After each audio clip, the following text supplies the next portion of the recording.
joining us right here on Voice of the People 90.3 FM. It's quite a beautiful day in the city of Lagos while Nigerians are actually anticipating the game for tomorrow. Nigeria against Morocco. I'm sure everyone is quite excited.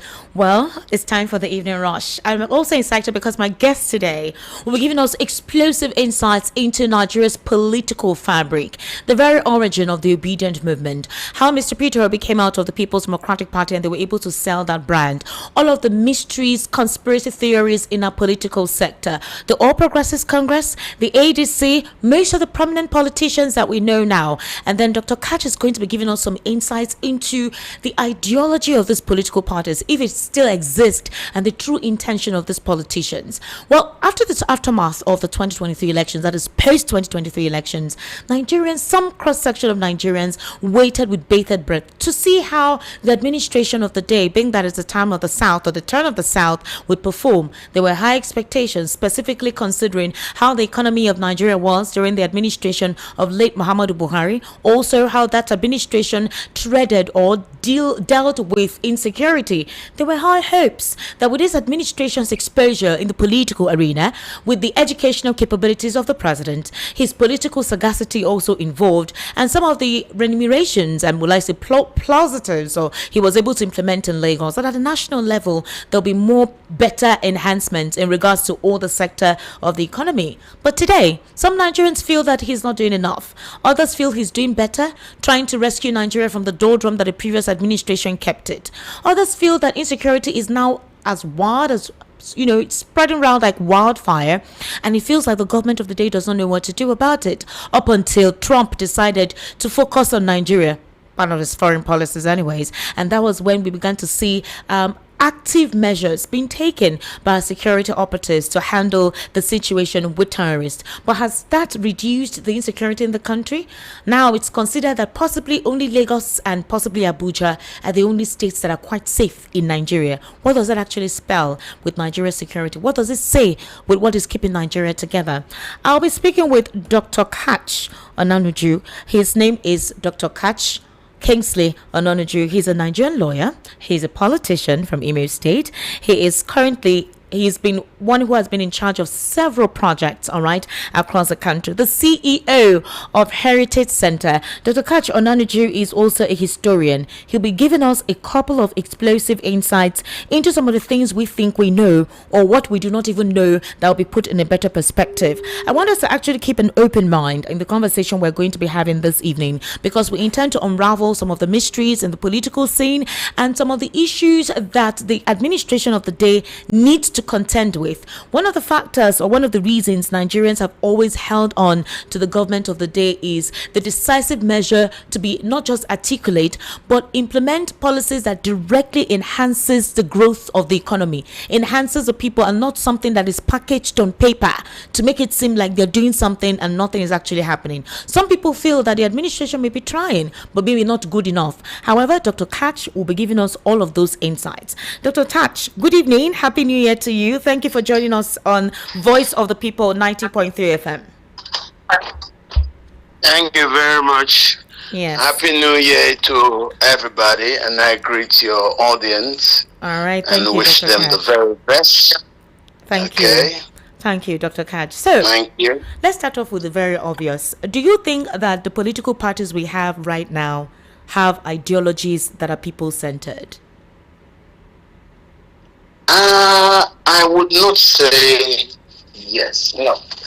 The political parties are supposed to be people-centered, but I think the crisis in the country has actually deterred them from concentrating. Okay. That's like the insecurity, part of a wider strategy by the ethnic group,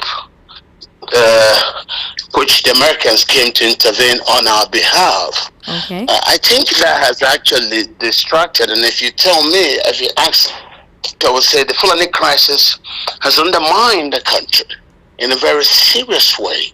And it's sustained because our people lacked courage to deal with it. You could even see our president didn't have the courage to calibrate a proper policy against the war that came through Mali, Burkina Faso, and it came into Nigeria, and we didn't have a national strategy how to react. It took the American intervention for us to actually now be able to stand up, and that's why I commend the president for being wholeheartedly in support of President Trump's intervention. Of course, if you compare to what's going on in Venezuela, you would understand that the United States do not have any tolerance for those that will say no to Mr. Trump. Trump is in a killer mode, if you ask me. So yes, I think our national crisis has to do with the destabilization of the country, as we saw Buhari did, and a lot of our leaders, due to the lack of courage, they could not respond. So for me, I see that as being at the head of everything. All other things are secondary, if you ask me. And I think going forward this year, the country will be very, very, very, very much in tune with what the Americans are doing, and I believe that will probably guide the direction of our politics. All right, Dr. Katch, I know very well that you were the pioneer, the main movement of the concept of the obedient movement. I mean, I would say you like somebody who is an influencer. You saw a potential, you branded it, you made it a movement. I'm speaking in reference to Mr. Peter Obi, the much talked about politician right now, who is considered to be a major opposition to the All Progressives Congress and to President Bola Ahmed Tinubu. Now, I am sure you've been hearing IFI recently on several forums. In fact, since 2023, saying that the only opposition that Tinubu has is Mr. Peter Obi. He's also saying that in the current ADC that Mr. Peter Obi moved to, that he's a light. But there have been a lot of conflicted narratives around Mr. Peter Obi, around him being not able to handle the imbroglio in the Labour Party, his movement from ABGA to PDP, then Labour Party, and now to ADC, and the talk that the situation with Atiku putting his hat in the race was something he ought to have considered before joining the ADC. Can you give us an insight, the mystery behind all of this, and what the truth is in the situation? I will tell you straightforward what led to us starting what you now call the movement. We saw there was concerted efforts to exclude a large section of the country. Okay.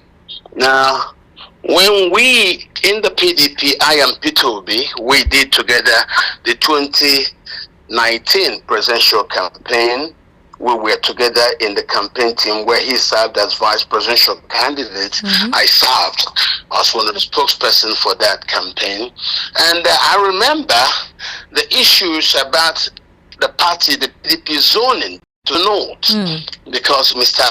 Atiku Abubakar and others were not happy that President Goodluck Jonathan ran in 2015. So all of them left to go found the APC coalition. And then the anger was that why should the Southerner run? So in attempts to correct that bad blood, the PDP zoned its presidency to the north. And that was how Mr. Atiku Abubakar emerged, and Peter Obi ran as his vice presidential running mate, and I was a member of the presidential campaign team. And so when we did that, the elections were over. Atiku ran away to Dubai. I don't know why. He wasn't here to try to fight for our victory. And at the end of the 8 years of the political pendulum being in the north with President Buhari as president, we expected that the pendulum should swing back to the south. But then we now saw that some elements of the political players from the north, led by Mr. Atiku Abubakar, refused to respect what he personally told me in 2013 should be considered to be sacrosanct, and that is the inclusion of all parts through the instrumentation of zoning. So when he now said that, and I said, well, I'm going to go against this. I'm not going to agree with you.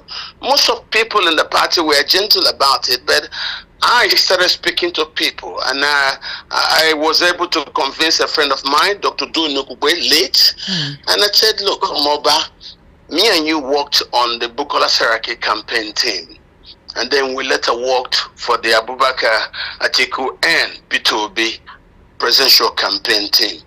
I think we've done a lot of north. Let us do south. He said yes. He agreed with me, and I and Moba started that we didn't have a candidate. The first time I met Peter Obi, begging him that we need a candidate from the south to stop this attempt by the northerners not allow inclusion. Okay, and Peter said no, he wouldn't go against Atiku. I left him, but I didn't give up hope. I wasn't silly, I wasn't saltive. I went to meet people like Okwadike, Chief Rebecca Ezife, and I complained to him. He agreed with me that Peter should not throw my suggestions overboard. I also met Chief SNO Keke Ochendo. He agreed the same. So we started now talking to leaders in Abuja and other parts of the country. And then when we built a proper caucus that could force actions, we now collectively approached Mr. Peter Obi, inviting him to the home of one of our leaders who lived in Wuse too. Okay. He came and we put the same word, and Peter couldn't say no. So he took me aside and said, what's all this for? I said, I want you to run. And he was just saying, why are you trying to embarrass me? I said, I want you to run, Your Excellency. And he said, so why harassing me? I told him, I said, most people in the north told me, if I'm serious in what I'm doing, I should approach you. And he said, why me? I said, because a lot of people from the south, mostly Igbos, they have money, but they wouldn't put it in politics. But because of the kind of money you put to the Atiku Abubakar campaign in Port Harcourt in 2019, they think you have the heart, and I think we should run. He said, what does it take? I said, just say yes. Leave us. When he said yes, as God will have it, the youth said yes double times, and we had an organic campaign in our hands. So, and that was how the obedient movement was formed. It was simply as a consequence of the young people seeking a new path that is inclusive of their aspirations. And that is still the same thing today. We went to election, we won the election, and of course you saw what Buhari and his people do, stop the election. And when we say why, they say there's a glitch. Amazon Web Services said there's no glitch, they own the server. Buhari said no, there's a glitch. And that's how it is. But the APC said that there is no truth in that. That if at all, anybody... Don't worry. Okay. It is the same APC that was in denial about the slow motion Hajj that brought about the genocide that the Americans intervened. So the APC can say anything. Don't forget, Nigeria has a history of denials. They never tell you any truth. It took the Americans coming here and going to Benue State and seeing over 600,000 Nigerians encamped in a concentration camp, while foreigners from neighboring West African countries occupied their villages to convince the Americans there's no reason to go to Plateau or to go to Kaduna State to continue to do the fact finding. That's how we came back to Abuja, and then 2 days after they traveled back. So, and the rest is what you saw on the Christmas Day bombings. Nigerians, those who want to live in denial, that's their problem. That was how Tinubu told them, say, look, you've done this, give it to me. Trust me with this power, and I will do what you... Don't make the mistake of June 12th. And they say, well, because the June 12th was a game where we had an election, a sultanate. Chief Abiola won the election. The same group of northerners annulled the election and gave the advantage to Abacha, another northerner. And that was how the sultanates formed Nadeko. So in order to play into Abiola's game, they agreed. They gave him the presidency, but they sold it to him. That's what he says every day. That they did him, they sold him, he bought it with his money. And after taking money from him to sell him the presidency, they still came back to ask him to do power sharing. He refused. That's why you saw them try to do a coup. The coup was quelled, and then they now try to escalate the violence, same way they did against President Goodluck, leading to the Americans coming in to say that the killings you're doing here in Nigeria is worse than what you come to New York to criticize Israel. And for that, we're coming here to stop the genocide against Christians. And as they say, the rest is history. So what I'm telling you is, anybody who wish to listen to the denials. So Peter Obi came as a consequence of Nigerians seeking a new order that should be inclusive of their aspirations. Because what you have today in Nigeria is a continuation of what I would call that same old Fulani problem.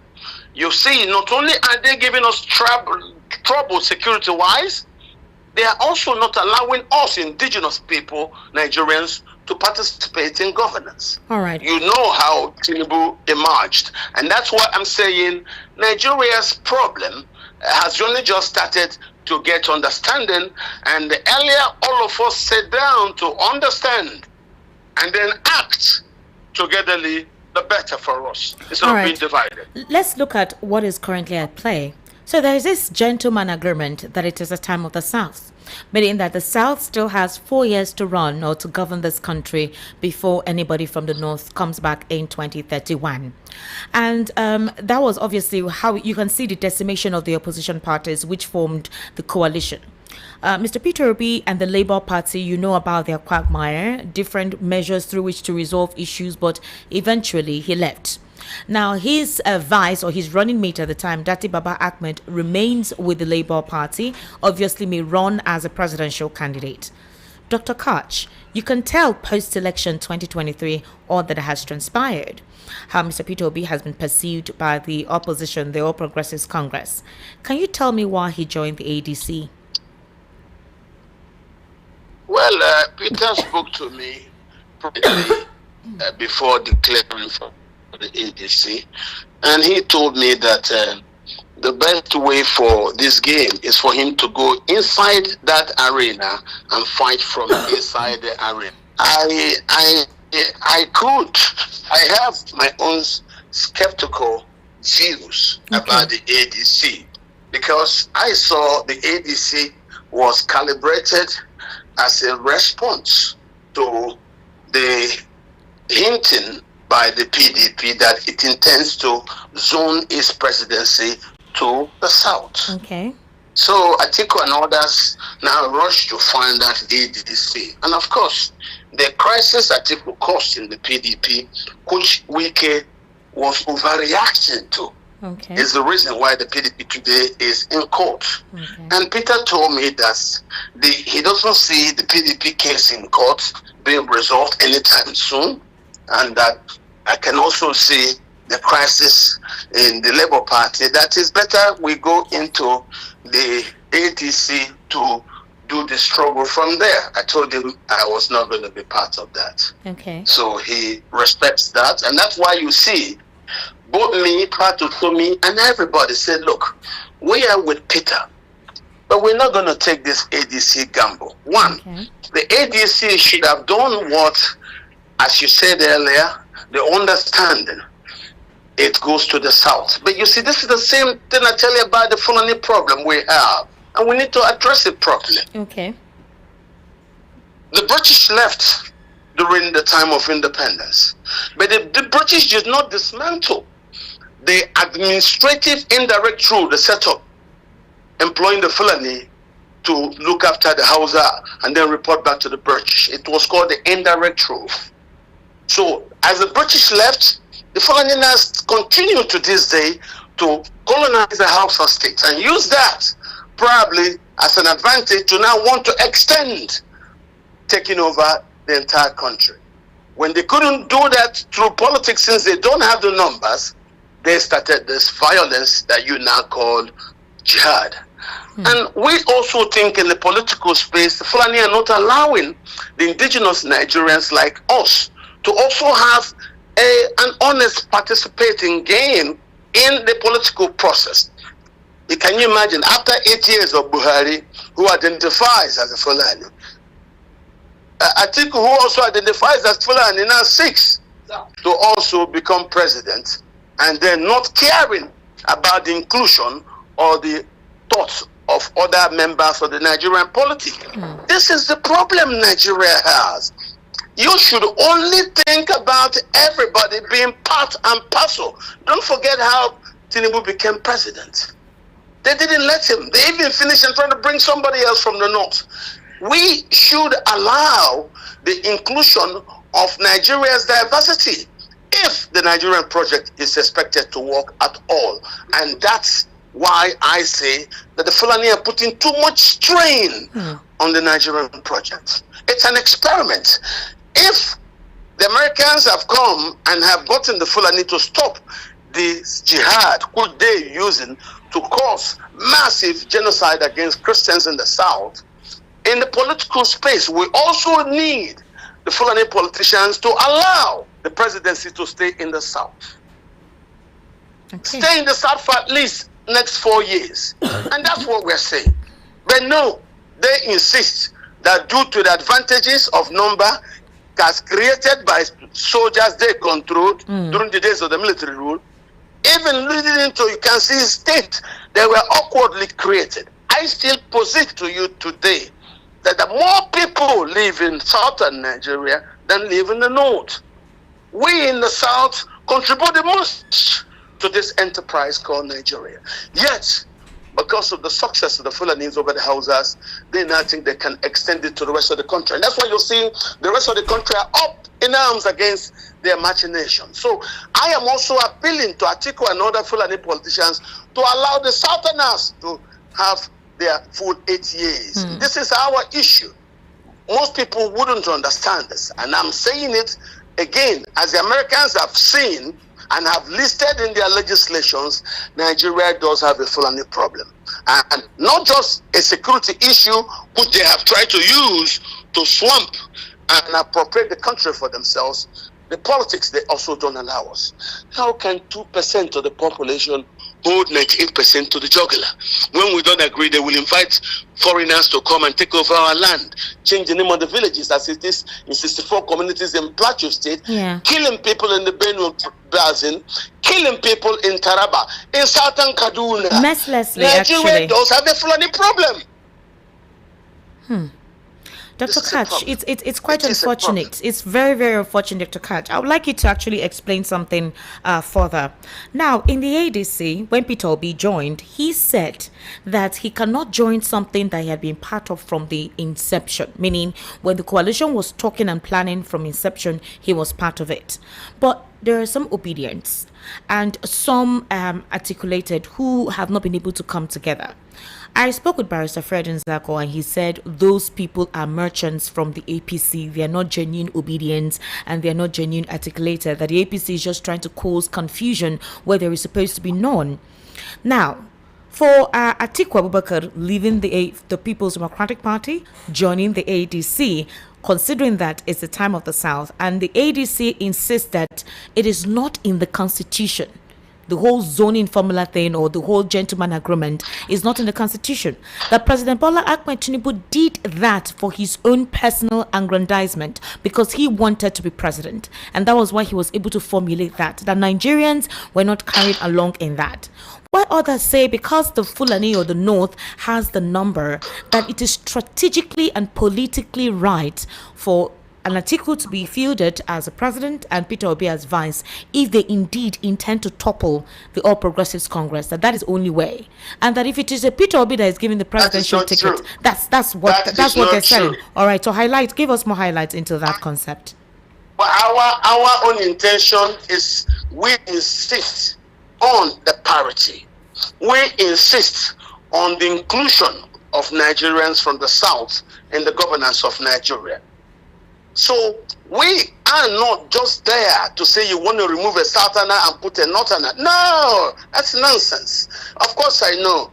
Yes, the Fulanese, because their war machine has been stopped due to the U.S. intervention, of course there will be far more and greater urgency on their part to come back to power.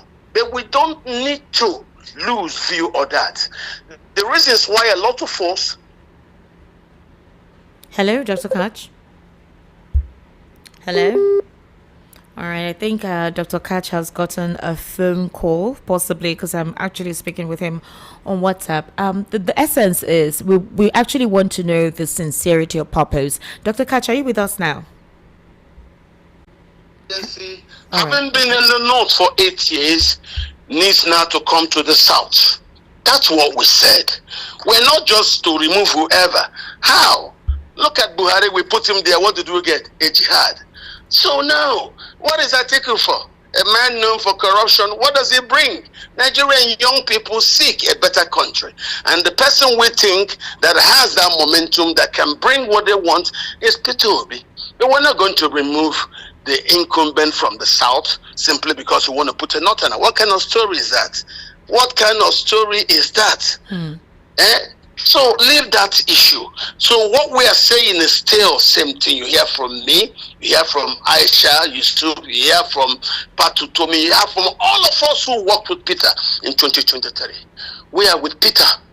We're not going to take any stupid magic carpet that he just won. No! The Fulani should let other Nigerians to have a say at the presidency. Don't let them deceive you with rhetorics of this is that. What are they going to do? If you bring another Fulani politician, exactly the army will come in. That's their army that has now been defeated. As I'm talking to you, Sambisa has been reclaimed by our soldiers, the Nigerian army. Take that from me. And all that arrangement of do not engage could Fulani politicians organize so that our soldiers will look feeble and their militias will look invisible. All that has been reversed. Tell me, for the security gains that we've gotten now, why should I undermine that? Why should I want the jihad to start again? All of them are in on it. Every one of them, nobody is out of it. How many of them condemned the jihad? How many of them condemned the killings? How many of them raised their voice when Bello Abdullahi Bodejo was raising militias in Nasarawa to attack the Benue Basin? Because of that issue today, Governor Bala Muhammad, a non-Fulani, that who was doing more than Fulani leaders as a strategy for him to gain his second term ticket after President Buhari, today he's been charged for sponsoring terrorism. Why? He denied all of this. The monies that, of course he denied, but we know that, you know it very well. Basically, I even know the story more than the EFCC can ever read papers for. All the monies he gave to Bello Abdullahi Bodejo, what was it for? What was Bello's work? Bello is a man from Niger Republic, and Bello came to Nigeria just to foment that. Registered in Bauchi as his telephone region, but came to Nasarawa to organize the militias. What were the militias for? For 8 years, Governor Tom was crying. The militias were being used to attack the Benue Valley. What was the offense of the TV, the Idoma, the people in the Benue Basin? What was it? Their offense was they have grass, a particular species of elephant grass which cattle love, and they have water in the Benue Valley, and so you need to kill them. Same problem against the Kaka and the Pansa in Gembu, in the Mambila Plains. Same problem in Southern Kaduna. Same problem in Plateau State. And you think we should forget about this? A man who tries to kill you and you didn't die still want to kill you. They want to kill us. So why do you want to give them power back? No. If they are actually sensitive, they should allow the power to stay in the South. Let us calm this issue about the war, which the Americans' intervention has now kind of arrested. Not that they want power again, to do what with it, to start the jihad again, to start killing people again. You think they're going to stop? These people are audacious and they won't stop. You know that. Because the very first reason why we said no, and we said we can't allow a Fulani man to succeed Buhari, was due to this insecurity. Because I knew the Fulani war was then leaving Mali, going through Burkina Faso, Gambia, into Nigeria. If you allow a Fulani man as president, he will not be able to stop the militias. Atiku that supports open ranching, all those things that they were doing. There was nothing like farmers' headers crisis. What you had was pure genocidal killings through ethnic cleansings simply to take land of indigenous people. If you now allow them back to power, that will continue. And for me, I look at that security issue as far more important, because going into election in 2023, Nigerians say by 57%, and in some areas by 62%, the insecurity was their number one worry. Yes, that's how bad it was. Today, due to the U.S. intervention, the insecurity has been stopped. But as I'm talking to you, millions of Nigerians are still not going back to their villages. Their homes and ancestral lands are currently being occupied by people who are not Nigerians. In Sokoto, we saw a couple of residents running in their cars with their loads. They're leaving. Bello Turuji gave a warning, asked them to leave. They came to their villages, killing people, and a lot of them are running away. They're looking for safe havens where they can get protection. This was just today, early today. It actually went viral on social media. The videos are everywhere. Good.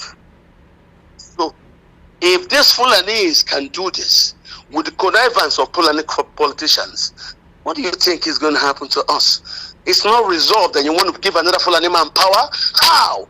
Who is even saying that? What kind of mad people are doing that? People who are paid money to go and campaign? How? In the middle of a war? How could you, in the middle of a war, seek another Fulani to be a president? How? Who says that? Is that not madness? Is this not madness? Somebody paid, and because you're giving money, you go there, you're campaigning that those who have levied war against the rest of Nigeria should be given presidency. Who talks about such nonsense? Where do you ever hear such? Security consideration. These are national security issues. We have not arrested and put to trial all those who were sponsoring terrorism, and all they are trying to do is to come back to power. How? How? What kind of country do we have? Don't you see that our main problem why all these issues existed was due to the absence of courage? We didn't have the courage to ask the right question. We didn't have the courage to pose the right question. We didn't have the courage to question those whose strategy it is to kill us all. So, for me, I have told you that. And I am 100% behind what President Obasanjo is doing. He's looking to arrange something so that we can move on from where we are right now. I will not, and I repeat in all honesty, support anybody who's supporting any Fulani politician to come back to power in the middle of this Fulani war. The Americans showed you, as they came, they went to Sokoto, and you saw in Sokoto, ISWAP have their operational headquarters there. That is just what's going on. Why are we being foolish and not thinking about national security? Who are the mad people even promoting this? Can't you see that Nigerians have been brainwashed? Some are just mad, totally off gear. And I don't understand. So as far as the wars persist, no Fulani should be trusted with power. That's where I am. Well, but as it stands now, as it stands, there are possibilities that if some persons refuse, I don't understand. Okay, totally nonsense, and we just would not act anything. Dr. Katch, please hold on. So the question is, if all of this is like you have described, are you still with Mr. Peter Obi? Are you still with him? Are you still branding him? Are you still supporting him? Are you still marketing him? Because you were not comfortable with him joining the ADC as a full member, considering what we have there, the persons that we have there, and the talk that the ADC was formed for Atiku. Are you still with him? Hello, Dr. Katch. Hello, sir. Yes, come again. What are you saying? So I was asking you, what said, are you saying? With the persons in the ADC and Peter Obi joining fully as a member, like what happened on the 31st of December 2025, are you still with him? Are you still marketing him? Do you still believe in what he can do, joining a particular party that you're skeptical about? Hello, Dr. Katch. Well, what I will tell you, the ADC, my advice to anybody asking your question is the same advice I give to Peter. I will watch while standing. You know what Bola Ige said? He will He will be, what is this again? They say he will sit down look. So we will sit down look again. If they are honest about what we are saying, they won't be throwing out this story. What is that Atiku wanting? The presidency has only been in the South for only 4 years. So what's his story? Tell me now. What is his story? What did he kept in the Aso Villa that he wants to go and retrieve? Let the thing stay in the South for another 4 years before we can start talking about that. So let's look at the census, which we don't have, and then do the things that are important to this country before we even start talking about all this stories. All right. Now here I will tell you very basically, the presidency should stay in the South for 4 more years. Okay. And if they refuse, as they seem to want to do in APC, then they should take their party alone, and we will just take our support elsewhere. That's all I can tell you. Is there a possibility of that taking place now that he has joined the ADC? Is there a possibility of him moving to another political party? Yes. Oh, yes. Oh, yeah. Don't forget, we started the obedient movement with only 8 months to elections. Do you remember that? Yeah. Good. So, and we have about 2 months going. So let us see what goes on. So we're talking now and listening to ourselves. So if anybody thinks he will arrest Peter, brainwash him, he's not going to brainwash him. He won't brainwash Patrick Tony. He won't brainwash the rank and file of the young people who seek a better country. We don't want that. I have told you plainly my own issue. We cannot be talking about going back to Egypt. It just doesn't make sense. Am I foolish? Of course I know what I'm doing. It is those who just came to join us now who don't understand what the reasons why we founded the movement in the first place. I'm not a joiner. I am a founding member. I'm a founding leader. I'm an initiator of process.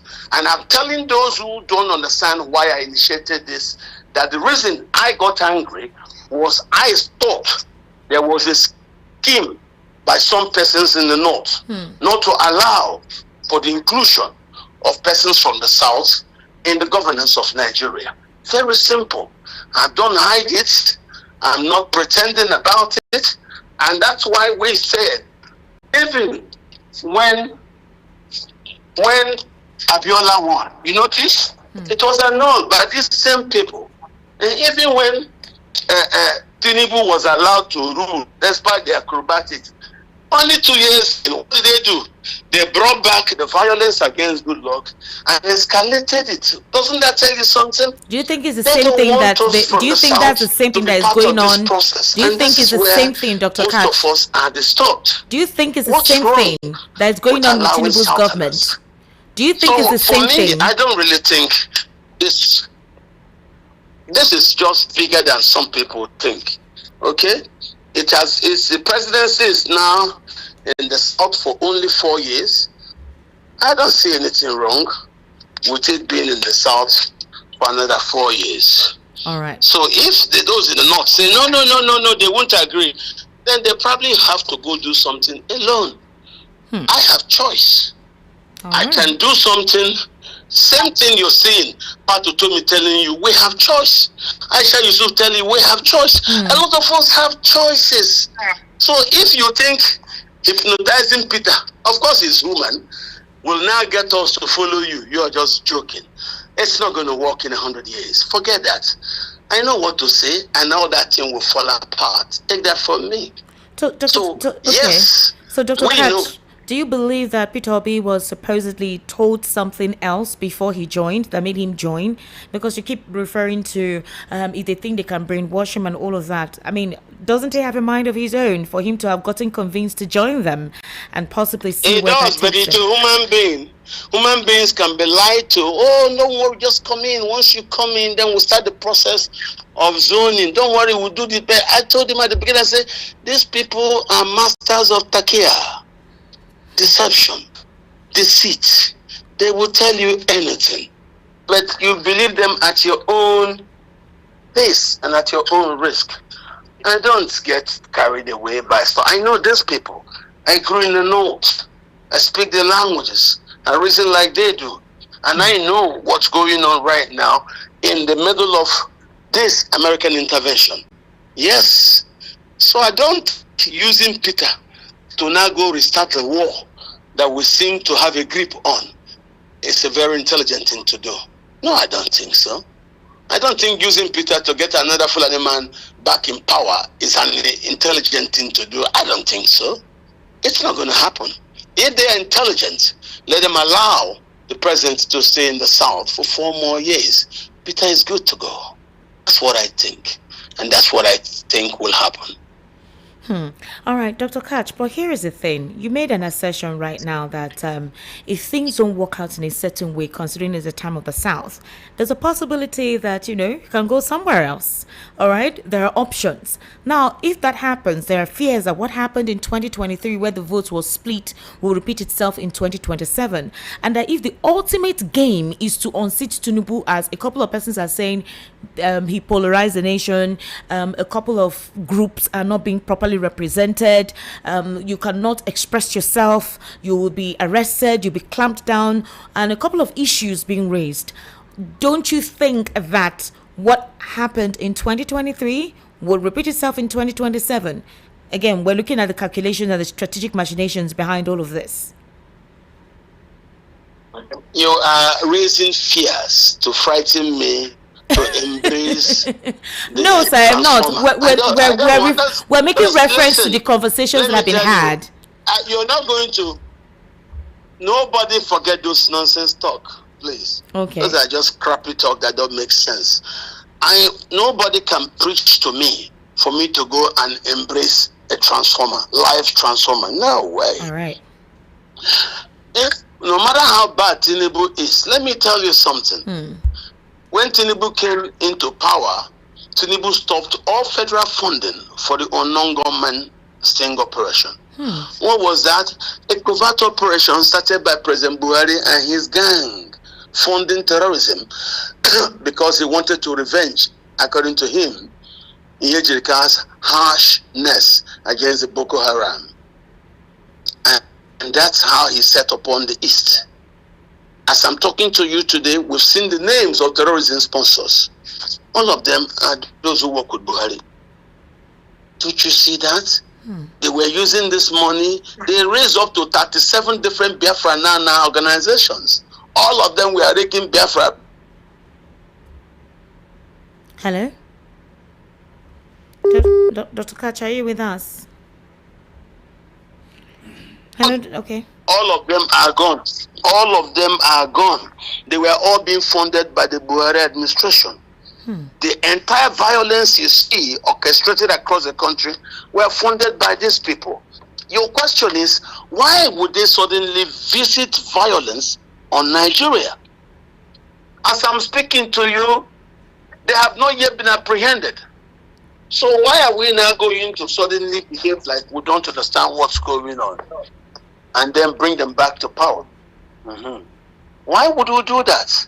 Why don't we just sit down and allow the government, with the push of the Americans, to interrogate those sponsors of terrorism? And they want to come back to power. And you think I should support that? No. Those things don't make sense. Those things don't make sense. Now, Dr. Katch, the only ticket I would support, yes. Okay, so it means right now, from your position, it means that if the ADC doesn't zone this ticket to the South, it's a possibility that you would prefer the president to continue. And based on your analysis right now, there's a lot the president is doing on the ground concerning these guys that a lot of Nigerians are not aware of, and that the insecurity we're currently experiencing is deliberate by these persons who were in the previous administration. I want to get that clarification right.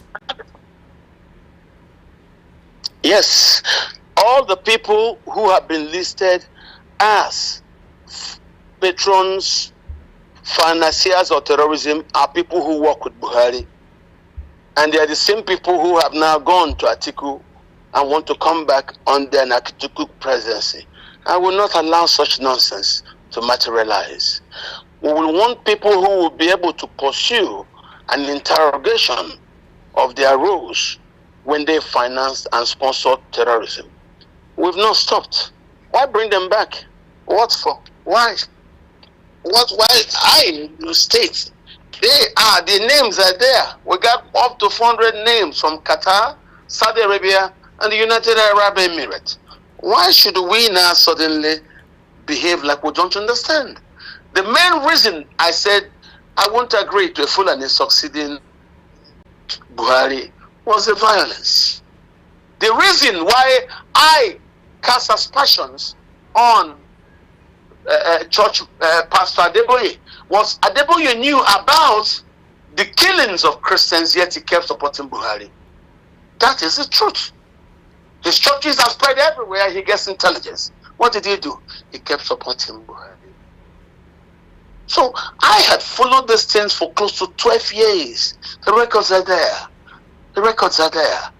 Let us think about taking back our country, not foolishly giving it to those who seek to kill us.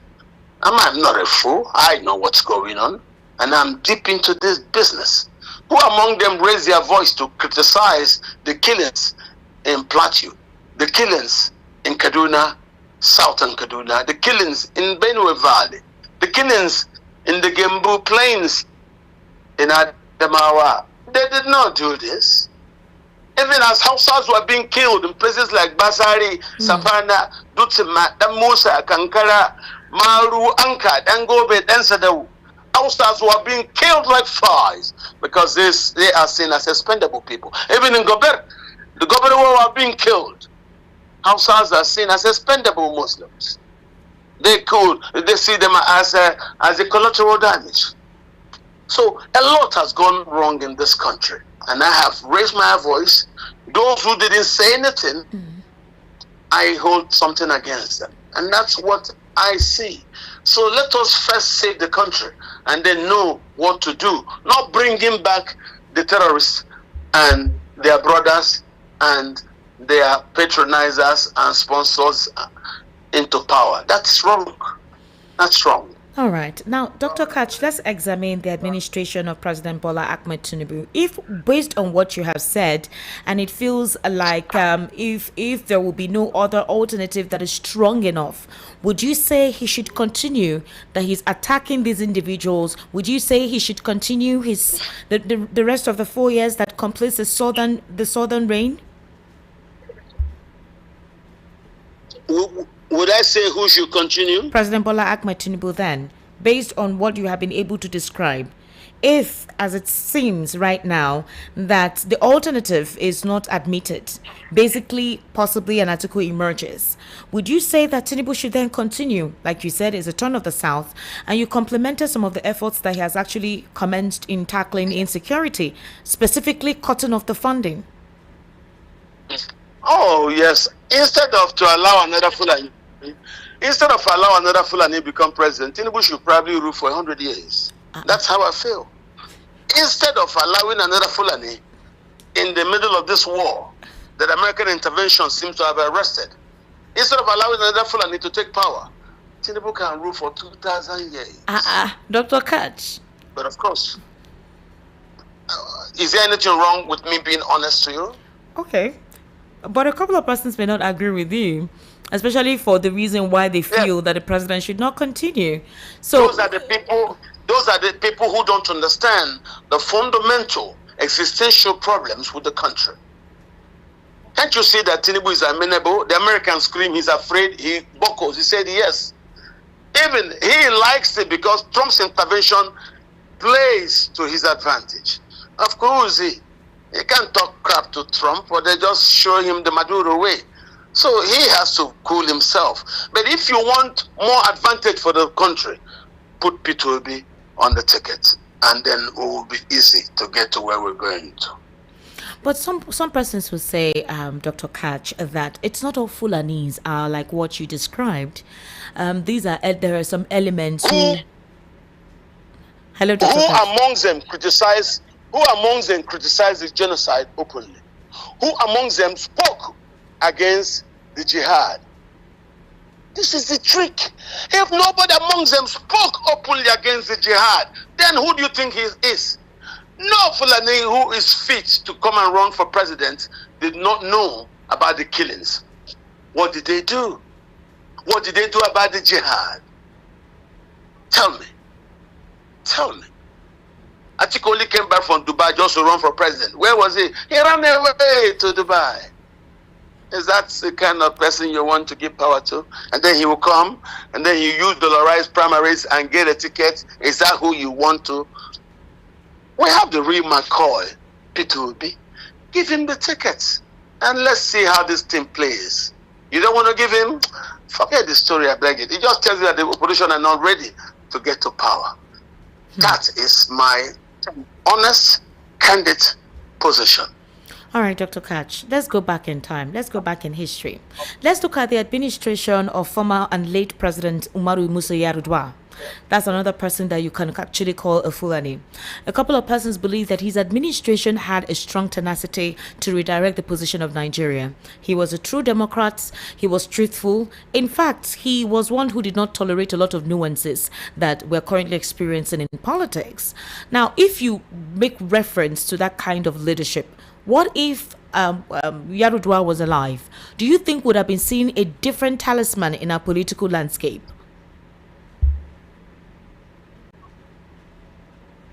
Dr. Katch, are you with us? Yes, I'm with you. President Yar'Adua was an exceptional man. Okay. May peace be with his memory. But the problem why I can't say anything properly about him is because he didn't have time to rule. If he had had time to rule for at least say 4 years, then I would be in a good position to analyze his rule and then his record. But because he wasn't there for 4 years, it would be wrong for me to start comparing him to anyone. You know, you need to allow a man to finish a race. Yeah. For you to be able to compare him to others who ran. Okay. Not a man who just started a race and was stopped right in the middle. Yeah, some good people are very good when they start. You know, they have good opening speed, but they're not very good finishers. Some are very good with finishing and very poor opening bursts. And that's how life is.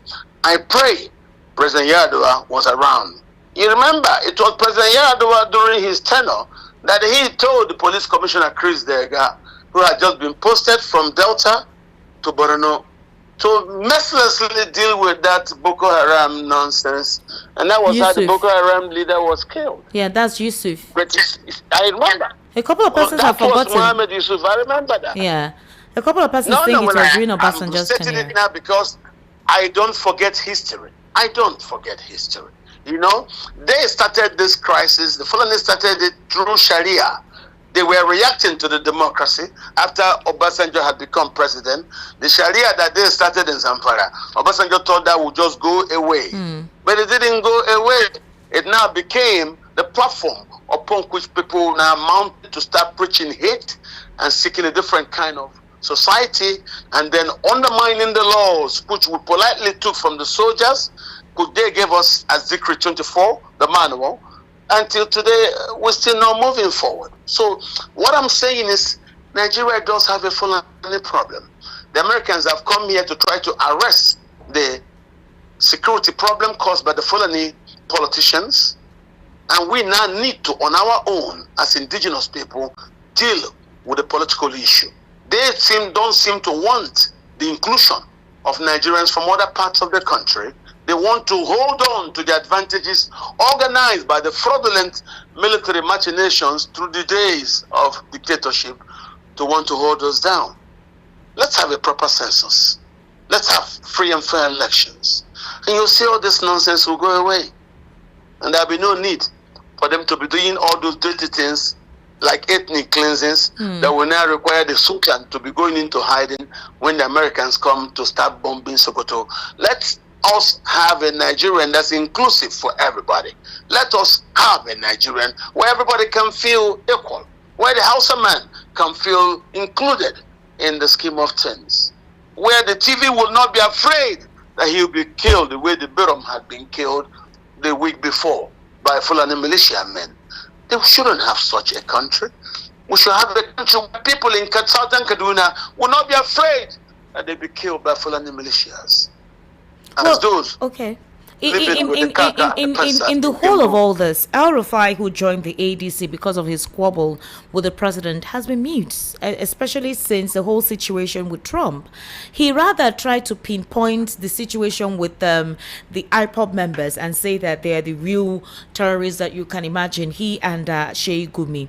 But one would have expected to hear a decisive comment made against these terrorists and their activities in the country. Dr. Katch, I will take a very short break. Please do kindly stay with us. This conversation continues. I want you to shed more insights historically, how we found ourselves in this quagmire and how are we going in the north. Okay. Yes, Dr. Katch, just hold on. Just hold on. We're taking a very short break. I just stay on the line. We're taking a very short break because I want you to give us a historical perspective as to why we have our politics ethnically, streamlined. How do we bring it back into focus where everyone, regardless of their ethnic group, is part and parcel of this country? Where certain individuals don't think they're more superior than others. And if they're not in charge, they do certain things to destabilize the nation, regardless of who is in charge there. All right, you're currently listening to The Evening Rush right here on Voice of the People, 90.3 FM. My guest has been Dr. Katch Onanuju. We'll take a very short break, and when we return, we'll continue with the conversation. Do kindly stay with us.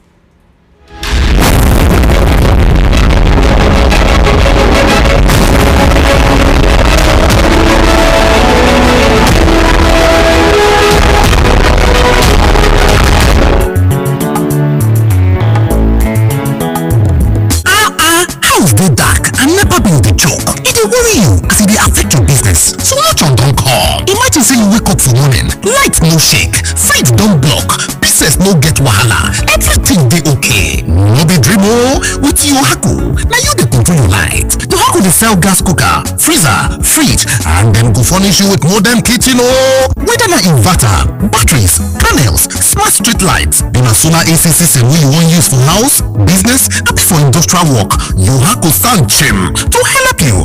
Bye to NEPA bill o. No wait till transformer go spoil again o. Oya run call Yohaku for 070-121-30260 or 080-324-82573, or you fit to call 080-669-60066. For Lagos, we dey for shop F1179 industrial section, Ojo Alaba International Market, or shop G6 electronic section, Alaba International Market, Headline, Ute Obochi Plaza, Abuja office na Corporate 13, Dubai International Market, back of Games Village, Karu District for Abuja. For Port Harcourt, we dey for number 51, Oporo Road, Eziowa Eli Trade Center, for Rivers State. Yohaku website na www.yohakuproducts.com. Online store na www.yohakustore.com. Yohaku, from sun to earth, we dey make your mind dey connect.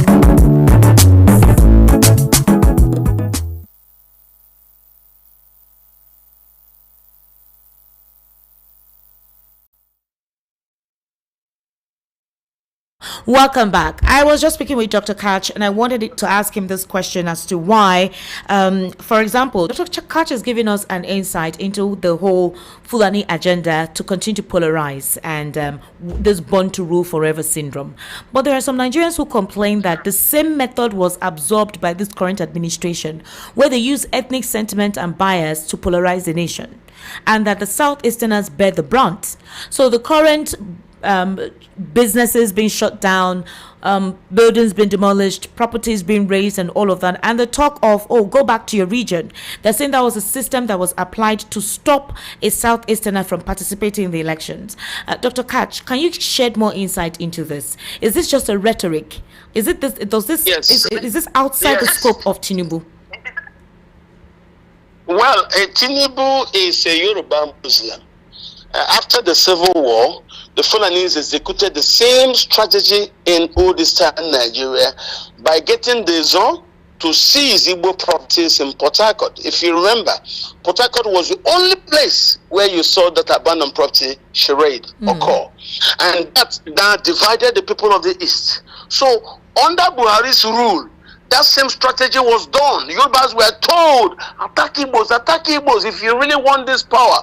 And Yorubas went on voter suppression against Igbos, and later on started knocking down Igbo properties, knocking down Igbo businesses, knocking down Igbo properties in Lagos as a way to show the Fulani that yes, we will deal with the Igbo. But unknown to them, they are making the same mistake that the Izo did. If you start attacking Igbos, you divide yourselves in the south, and you can never come together to actually deal with the Nigerian problem, which is the Fulani problem. So it was a masterful strategy executed by the Fulani. It was the Fulani that were the presidents in power.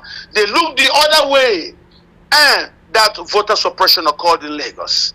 You have to ask, who is the person that's in charge of power that looked the other way while that occurred? It was them. It was the Fulani cabal under Buhari urging the Yoruba Muslim to do that. If you check, those who worked to support P2B in the southwest were mostly Yoruba Christians, Obasanjo, Adebanjo, all of them. But the Yoruba Muslims, since after the Civil War, the Fulani embraced them. Every Yoruba Christian who worked with Ayolowo, they keep aside. Instead, they work with Arisha Kola, they work with Abiola, Anna, Tinubu.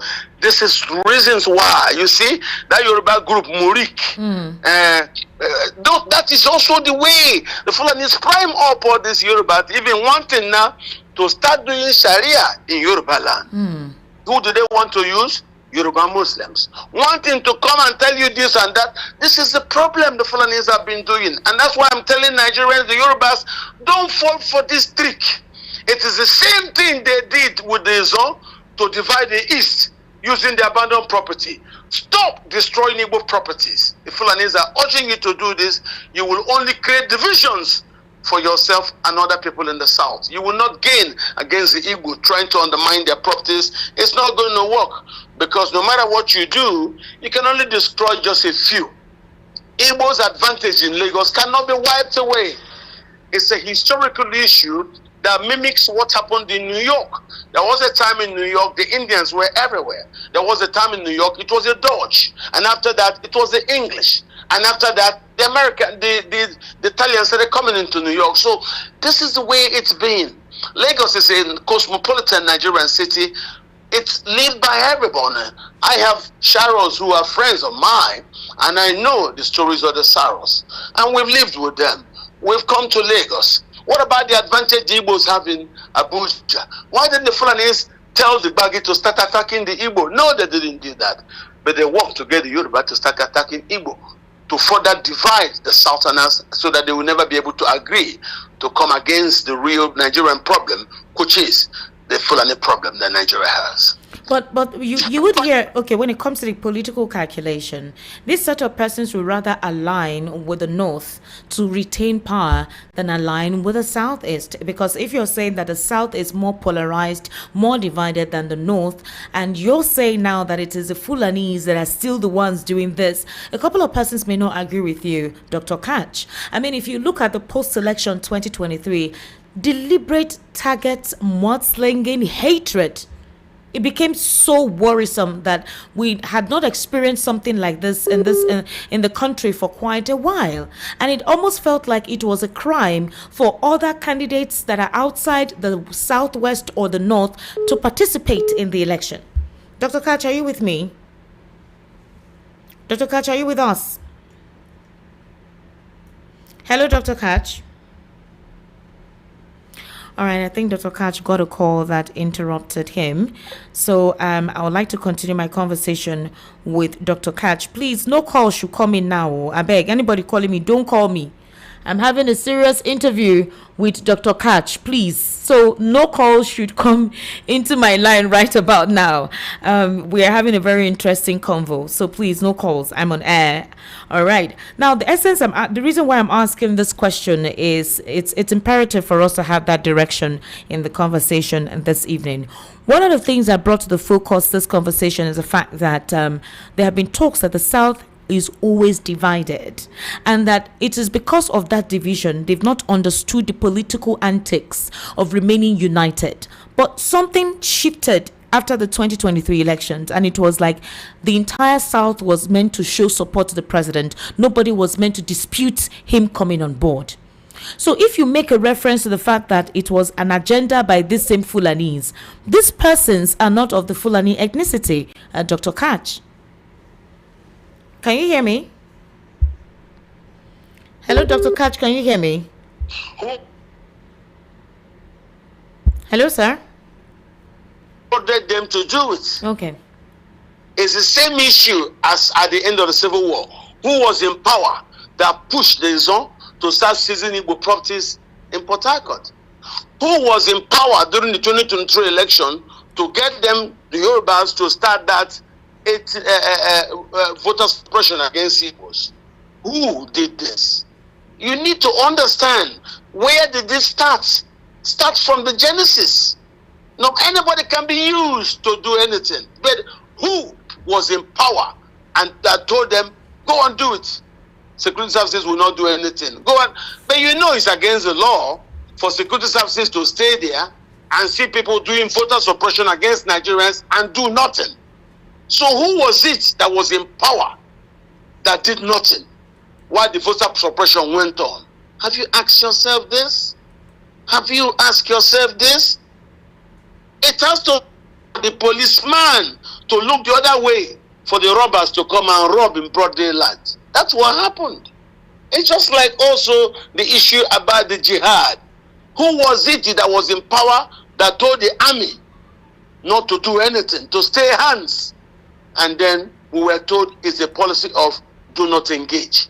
Suddenly now, a new defense minister, Christopher Musa, said he will reverse that policy. Anybody cooks near you, engage. Engage. This is where we are. So I think we need to look at the truth for what it is. You need to ask yourself, who was in power when these things were happening? Which policemen were on duty when armed robbers were killing the tenants and police did nothing? That's the question you must ask yourself. Who was the president when this voter suppression occurred in Lagos and the president, the law enforcement agencies did not do anything? Who was in power? It was Buhari, surrounded by who? The Fulani cabal. So they got that idea into the heads of Tinubu and his gang, and as they say, the rest is history.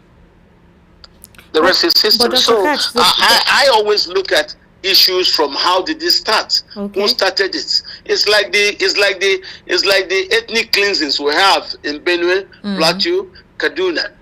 Who started it? It was Buhari.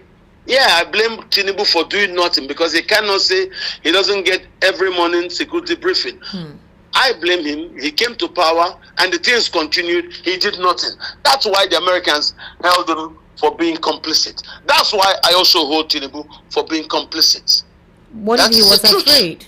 What if he was afraid and he needed this from America to boost him up, to gear up his confidence? What if he was afraid of the Fulani? So that's the same thing. What if he was afraid of the Fulani, who also made it impossible that our army should attack Sambisa? Who made our army look so fickle, as if the Fulani militias were invisible? It was the people, the Fulani politicians, who used this violence to get to the apex of politics and then sustained those violence to stay in politics, and now started using that violence to take our land, and pretend like our army was nothing. Look at it now. The army has taken over Sambisa. Can't you see that? And we can do a lot if we really act. But these guys are coming down south. Edo State right now, the kidnappings are getting rife. Ondo State, Kebbi, Kwara, they're already closed. So even if the Nigerian army is trying, they're coming down south.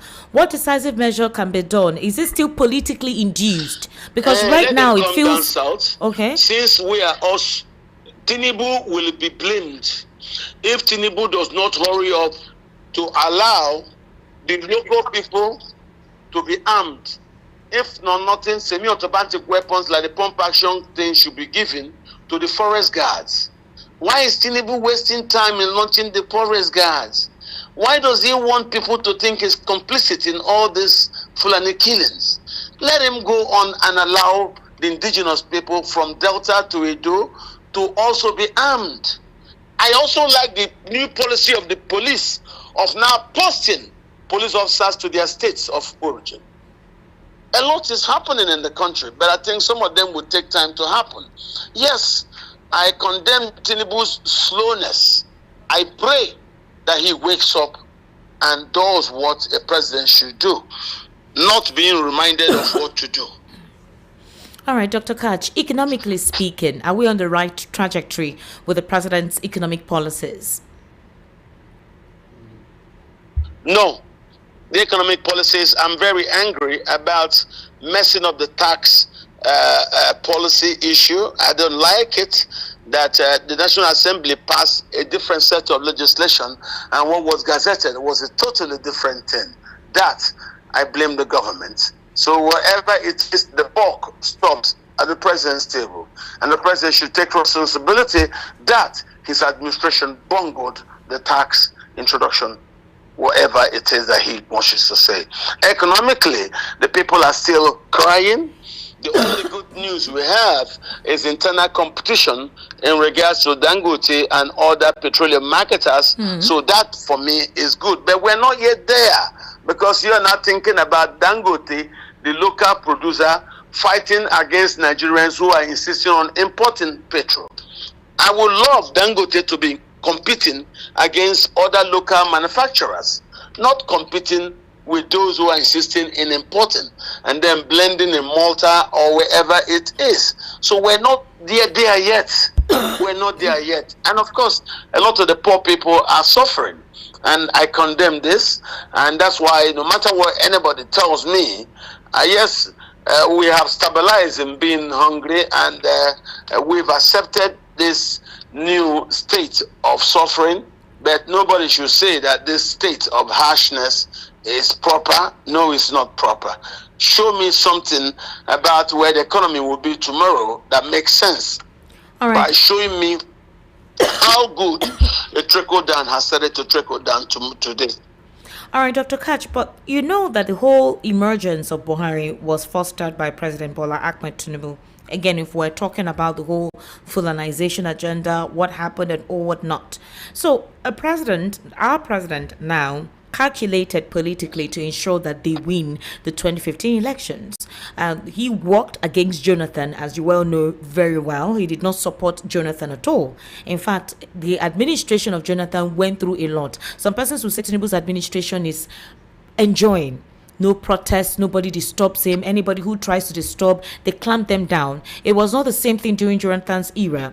You remember the Occupy Nigeria protest? Tinubu, Oshibajo, the pastors, everybody was on the streets. And they called Jonathan all sorts of names. They created a coffin, a make-believe coffin of burying Jonathan. So if you're saying that this whole thing politically is a Fulani agenda, the president was part of this mechanization. He was solely involved in this, selling the agenda that insecurity was so much that the United States needed to intervene. Jonathan wasn't even given weapons to fight these guys. There were talks that the weapons were being given to these terrorists, and so they could not trust the Nigerian government to adequately handle this. So don't you see the quagmire in this entire ordeal? How not to exonerate Tinubu from part of this thing that you just described, this agenda that you just described? Well, I am not exonerating Tinubu. Tinubu is just, like I said, a Nigerian who was tricked, who was deceived to get rid of his brother Jonathan. Are you sure, Dr. Katch? A couple of persons will not agree with you. The planning, the inception, the construction, everything. I am just telling you now, listen to me. Tinubu may have wanted power in a way that have driven him to do what he did with those people. And then when Tinubu succeeded in bringing Buhari, what did we get? A jihad. The levying of war against Nigeria. Look at where we are now. Millions were killed. The economy is destroyed. Look at where we are now. Let's just say it was Tinubu's mistake. His inordinate push to gain power, then got us into that mess. Of course, there are messes you get yourself into, and you plot in a way to actually make sure you don't get into more mess. We don't need to go from frying pan into the real fire now. No. Let us find a way we can cut our game, and that's why we're presenting P2B if the Fulani really want to get rid of Tinubu. But if they say no, remove Tinubu for themselves, I refuse. I refuse. If they are sure we have P2B, put P2B there and that will be fine. So if they really want to remove Tinubu, the surest person to use is P2B. Why should you remove Tinubu for under Fulani man? For what? For what? For what? Yeah, he could be incompetent, I agree. But with the Americans coming, I see him now listening to what the Americans are saying. And I now tell you, if you really want a better tomorrow for the Nigerians, let us support P2B, not another Fulani. Well, Dr. Katch, a couple of persons may not agree with you when you say that Tinubu was deceived. There's this perception that Tinubu knows politics. He's very good in calculating and strategizing. And he's actually in charge of some political mathematics and all of the intricacies involved when it comes to politics.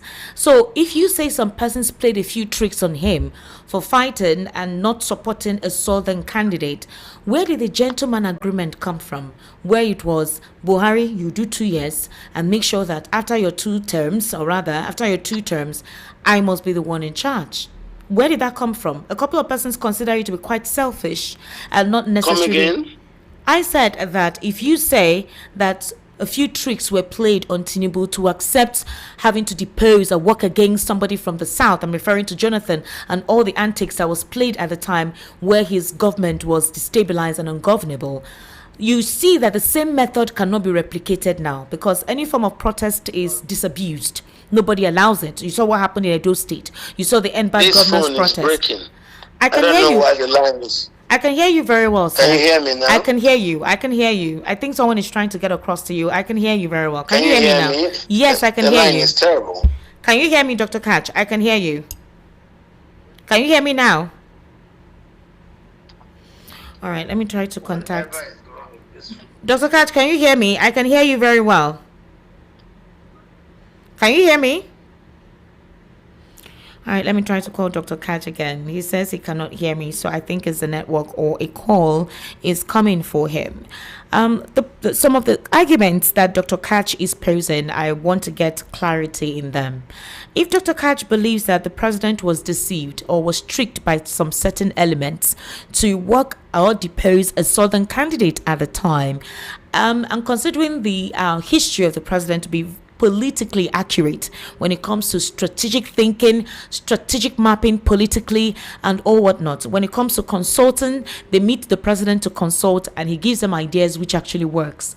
How is it possible to believe that the president may have been tricked by this person? I think that's a question a couple of persons will want to understand, because the Buhari government was wholly supported by this current president, and that was the concept of the whole gentleman agreement that, okay, after your administration for 8 years, I will galvanize for you, I will support you, but after your 8 years, make sure that you work for me too.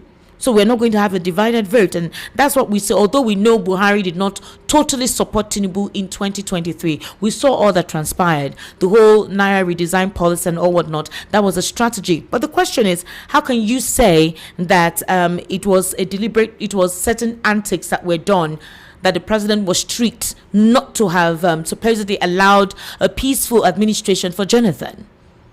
And then where did the whole gentleman agreement come from? You know, if we want to assess this adequately. I'm trying to contact Dr. Katch, but he's not picking the call, or possibly there is a call, or maybe his battery went down. I don't know.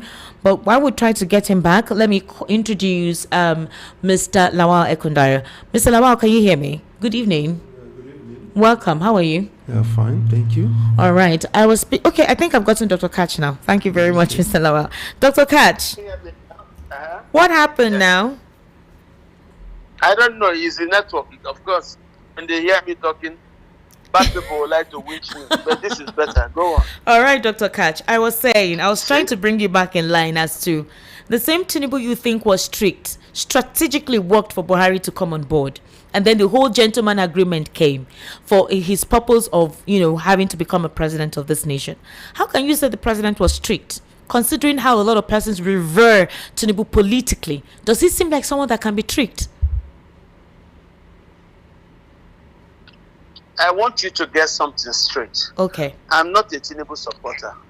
I am not a Tinubu supporter. Okay? But what I'm telling you is the Fulani should allow the 8 years who the presidency stayed in the north to also serve the south. That's all I'm saying. I want you to understand that. So don't be giving me reasons why we should bring another Fulani man back. No, it doesn't work. It's not going to work. You're talking to the wrong person.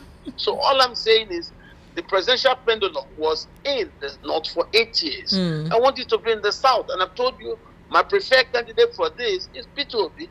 What else are we now talking about? You're Tinubu. Tinubu is not my candidate. I am not working for him. And that's exactly why I've told you this is what I have said.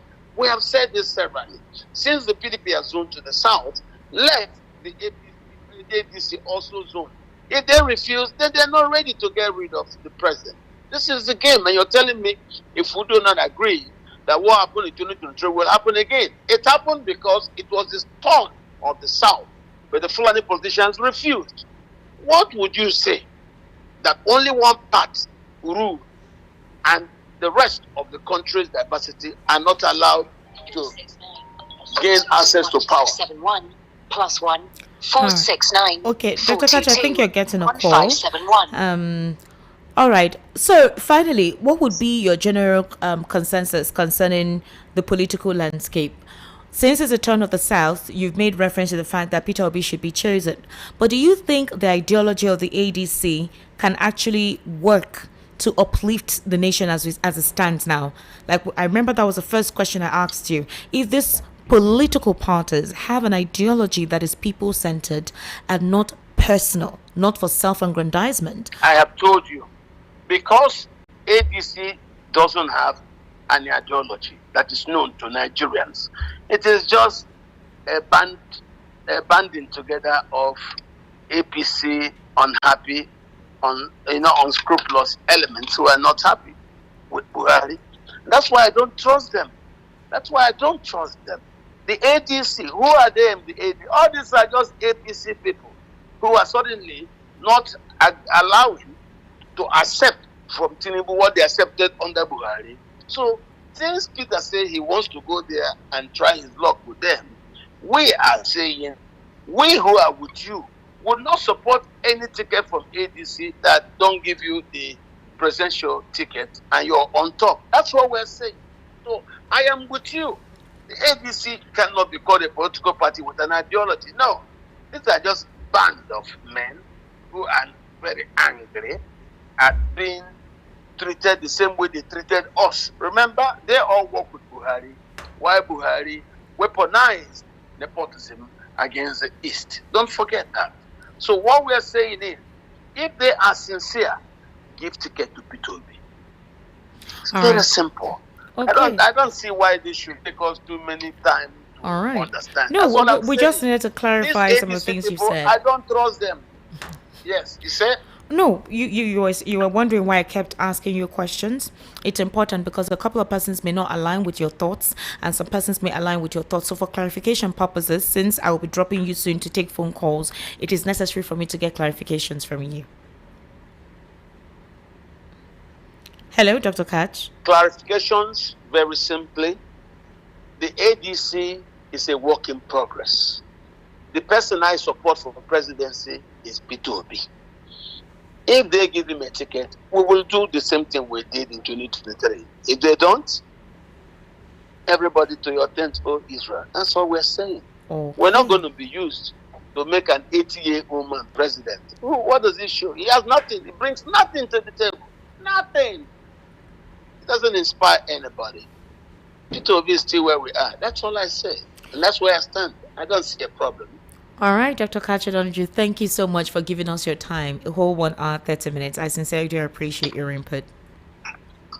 Esther, thank you very much for having me. Yes, I also sir. thank your audience, and I shall be engaging with them Yes. as time goes on. Thank all you, I yes. want to say is we should all believe that the Nigerian project is doable. But if the Fulani don't want it to work, so what? We can all go to our different tents. All right, Dr. Katch, thank you very much. Thank you. All right, we'll still engage Dr. Katch with us right here on Voice of the People 90.3 FM to shed more light. I actually have Chief Owa right here in the studio. Chief, thank you for joining us today. How are you? Welcome. Thank you for being patient. And also have Mr. Lawal Ekundai. Mr. Lawal, thank you for joining us. Yeah, thank you. Chief Owa, do you agree with some of the things that were said by Katch Onanuju? Yeah, it's on. We can hear you. Go ahead. Okay. Well, go ahead. okay. Well, I listened attentively. He made a lot of points, most especially about the insecurity ravaging the country. And the insecurity ravaging the country, he laid a lot of emphasis on that, and that's what everybody's worried about, because if you don't have a country, insecurity is the key. If you cannot solve the problem of insecurity, you may not have a country. I agree, but you see, there are some things he said which I've been getting messages here, and a lot of people don't agree with some of the things he said, like saying the president was tricked, the whole thing with Buhari, how the APC was formed. Who was the brain box behind all of that? Because it's almost like you want to exonerate the president who had said he was going to continue from where Buhari stopped. And we already know how the administration of Buhari was. So in as much as we know that elements are fighting the administration with the ravaging insecurity we're experiencing, the president knows, we all know that. But a lot of Nigerians are saying he was the one who enabled it. That the president enabled it, starting from Jonathan's administration. Rather than supporting Jonathan's administration, he did not. He worked against that administration, brought in a Buhari for a promise of coming back after 8 years and saying you will continue from where Buhari stopped. And you know what happened in Buhari's administration. Then when insecurity started ravaging, you were lenient about it, all right, up until America did what they did. We're now seeing action from you. So how would you say the president was tricked by these guys? Well, when someone is seeking for power, he can get involved in so many things to have his way. So this was personal. Most of the statement Mr. President has been making about Buhari is a political statement. I don't think he meant them. Because if we claim that he built Lagos, how can he start where Buhari that destroyed Nigeria stopped? Okay. He built Lagos, so how can he start from where? Another thing is that the president told us that it is his turn. So I don't know why people said he was tricked into it. That's the question that I was trying to why ask. Why was he tricked? And he said he was monitoring everything, he planned, he strategized and everything. So why wouldn't I come back and say that he was tricked? How is he tricked? No, he's totally in charge. No, Dr. Katch is saying that the president was tricked. Of everything from the beginning to the end up to now. So I don't believe that is a trick. Because why a lot of Nigerians, a couple of Nigerians are not happy with the president is that they feel that he betrayed his people by allowing, according to how Dr. Katch is describing the whole Fulani agenda, to gain access to power. You allowed all that happened, even when one of the chieftains in Southwest, whose daughter was killed or something like that. You asked the question, where are the cows? So this were the complaints a lot of persons had and said, now during your administration, what happened with Jonathan is what is happening to you. Okay, and it's like what is at play here, and that's why you're not doing anything or you're lenient about it up until when America came to do what it did. We know these persons are doing what they're doing deliberately. It's a political strategy to destabilize the government, but they're saying that the president was the one who brought it. He allowed it. So how would you exculpate the president from that? One thing is that people don't know that the problem we have in Nigerian politics, major problem we have in Nigerian politics, is the power, too much power that is given to the executive. All right. That is the main problem. People don't see. If you sit down and analyze Nigerian problem, it always comes down to one thing. Any executive political office holder in Nigeria is automatically a dictator. Go and look at it. From the chairman of local government to the governor to the president is automatically a dictator in that state. He has too much power, absolute power. He does not in fact, you see that nobody can handle it. He handles the whole of the house.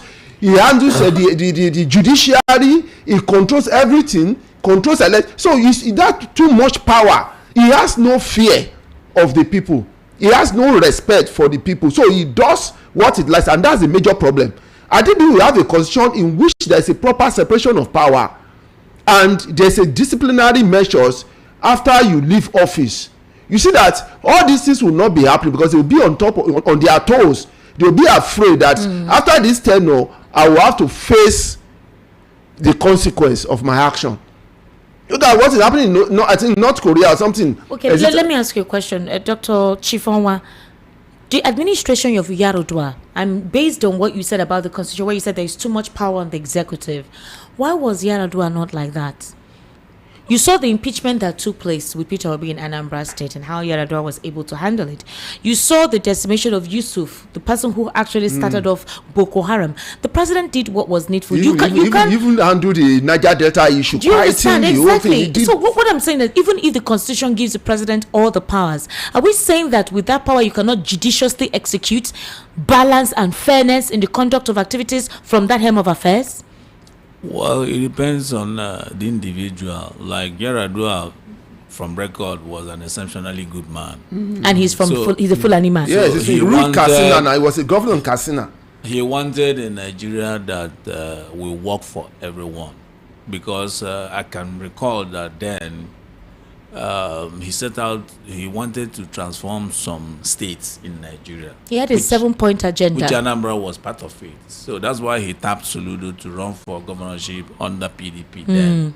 So he agreed on the terms of Soludo gave to him and another state too. So he was an exceptional leader. He wanted Nigeria to be transformed all around, unlike what we're having now. The leaders we're having now are just on revenge mission and politics, because any society that the leaders are not thinking about the workers, they have not started.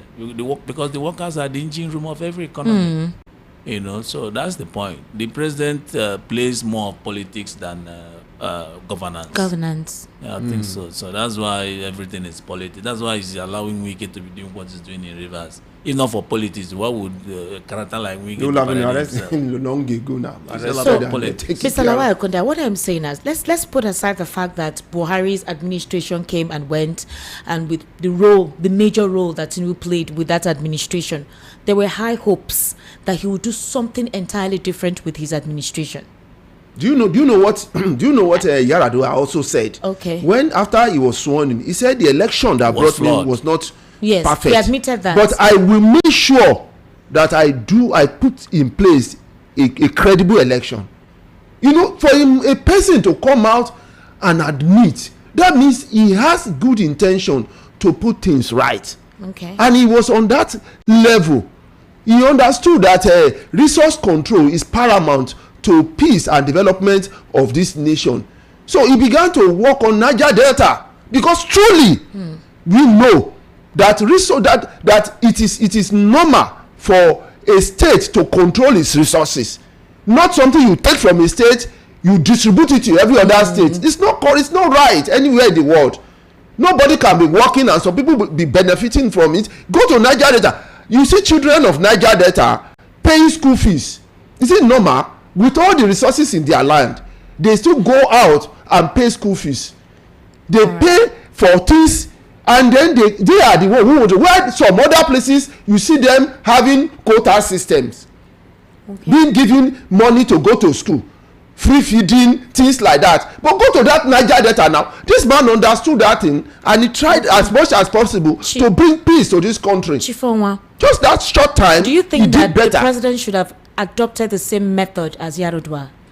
Of course. So why did that not take place? Instead, what we saw was serious divisive politics from the word go after his inauguration. I cannot really understand where it's coming from, because I've been in Lagos since 1987, and I know how Lagos used to be until he came on board, and everything has changed. I mean, if you're into business, you will see people complaining. You have a borrow everywhere. Disturbing drivers and the rest of them. So this is not how you to run a modern society. When they mount this mega city, I laugh. When you go to a functional mega city, you will see what life should be. I mean, you don't need to worry about most of the roads are infested with pothole. I don't know. I don't know what actually. But Chief Omar, it's not just in Lagos. Of It's course. almost all across. In fact, Because even the northern roads that are even better. Well, sometimes Because if you look at Edo, that route, the roads, they're not good. Even the southeast too, we've always had leadership issues in that in that region. The leaders there have really not lived up to expectations, most of the time. So when we see this kind of maladministration and you talk about it, you're clamped down. So the question is this: what way can he redirect his path, where everyone can enjoy the benefit of a southern candidate? Because if you're saying north and south, when it comes to the disposition and dispensation of their duties, which one would you prefer between the north and the southern candidates? The only legacy I wish he could leave for Nigeria is free and fair election.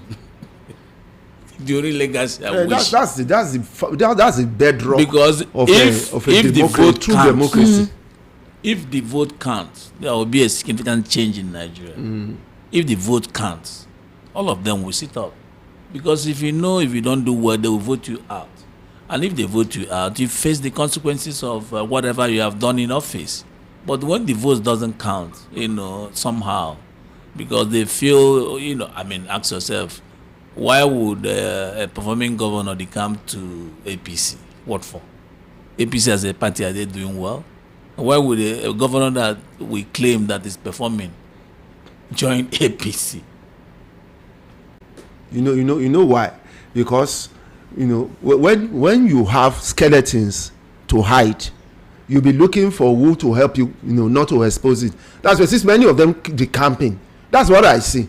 Anybody who's decamping, that means you have some things to hide and you don't want anybody to look at you. Right. Because if you can give a support to somebody without even decamping. Sure. It happens in America now. You can see many opposition gave support to Trump without decamping. My question is, this whole thing about leadership, is it about the principles of the individual or the person's ethnic group? Because if you want to do a balance, like a comparison of when southern candidates ruled Nigeria, what were the pros and the benefits from when a northern candidate ruled or a Fulani candidate ruled Nigeria and how it was? I mean, if you weigh it, I don't know if you understand where I'm coming from, because we keep saying north and south. Okay, fine. Southern candidate. What were the benefits of the southern candidate? The country is not working. If the country is working, nobody will think about north and south. The country is not working. That's basically and because the masses of the people that live in Nigeria have never experienced good life. I mean, if you have gone out and experienced good life, you will realize that it's like a living hell here somehow. Not somehow it is. Because imagine if the power works consistently 247 365 days And it's affordable.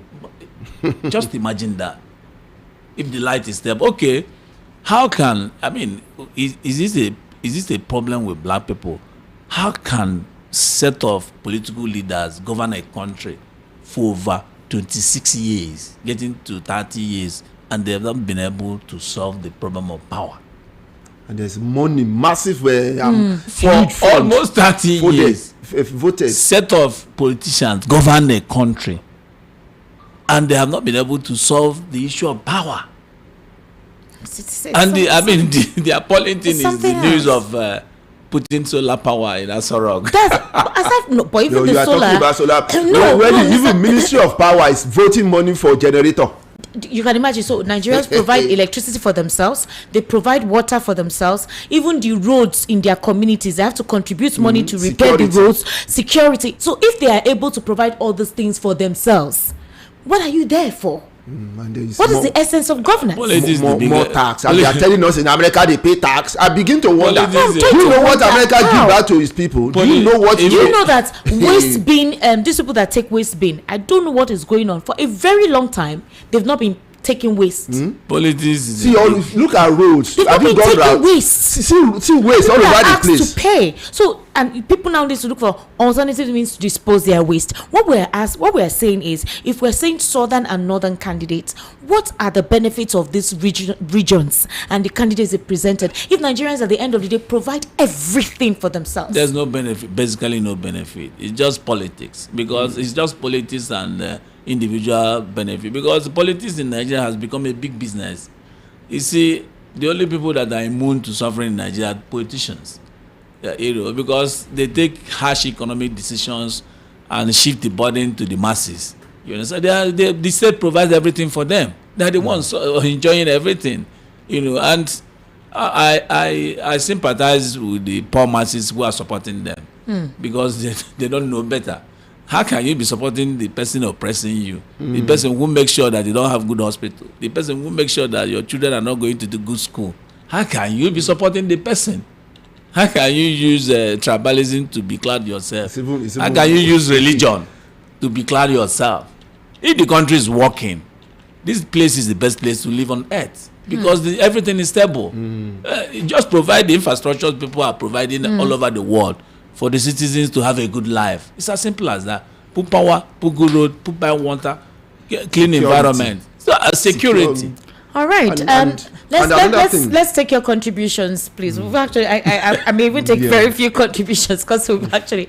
The number to call is 080-3692-9933, and the WhatsApp number is 0817-1756-338. 0817-1756-338. Please pardon me that we did not open the phone lines on time. I'm sure you consider that the conversation we had today with Dr. Katch, who is joining us for the first time, well, since I assumed this role of the Evening Rush anchor, we needed to exhaust whatever knowledge we needed to exhaust from him this evening. We intend to still bring him on to discuss certain issues as well, but basically that's what took our time. So the number to call is 080-3692-9933. Hello, good evening. How are you?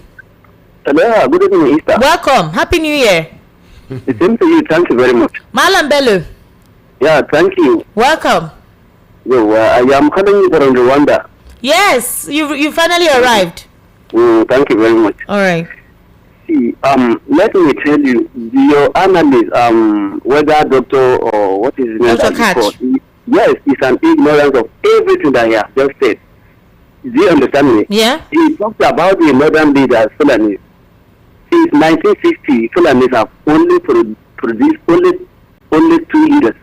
One Sheikh Shagari is Fulani man.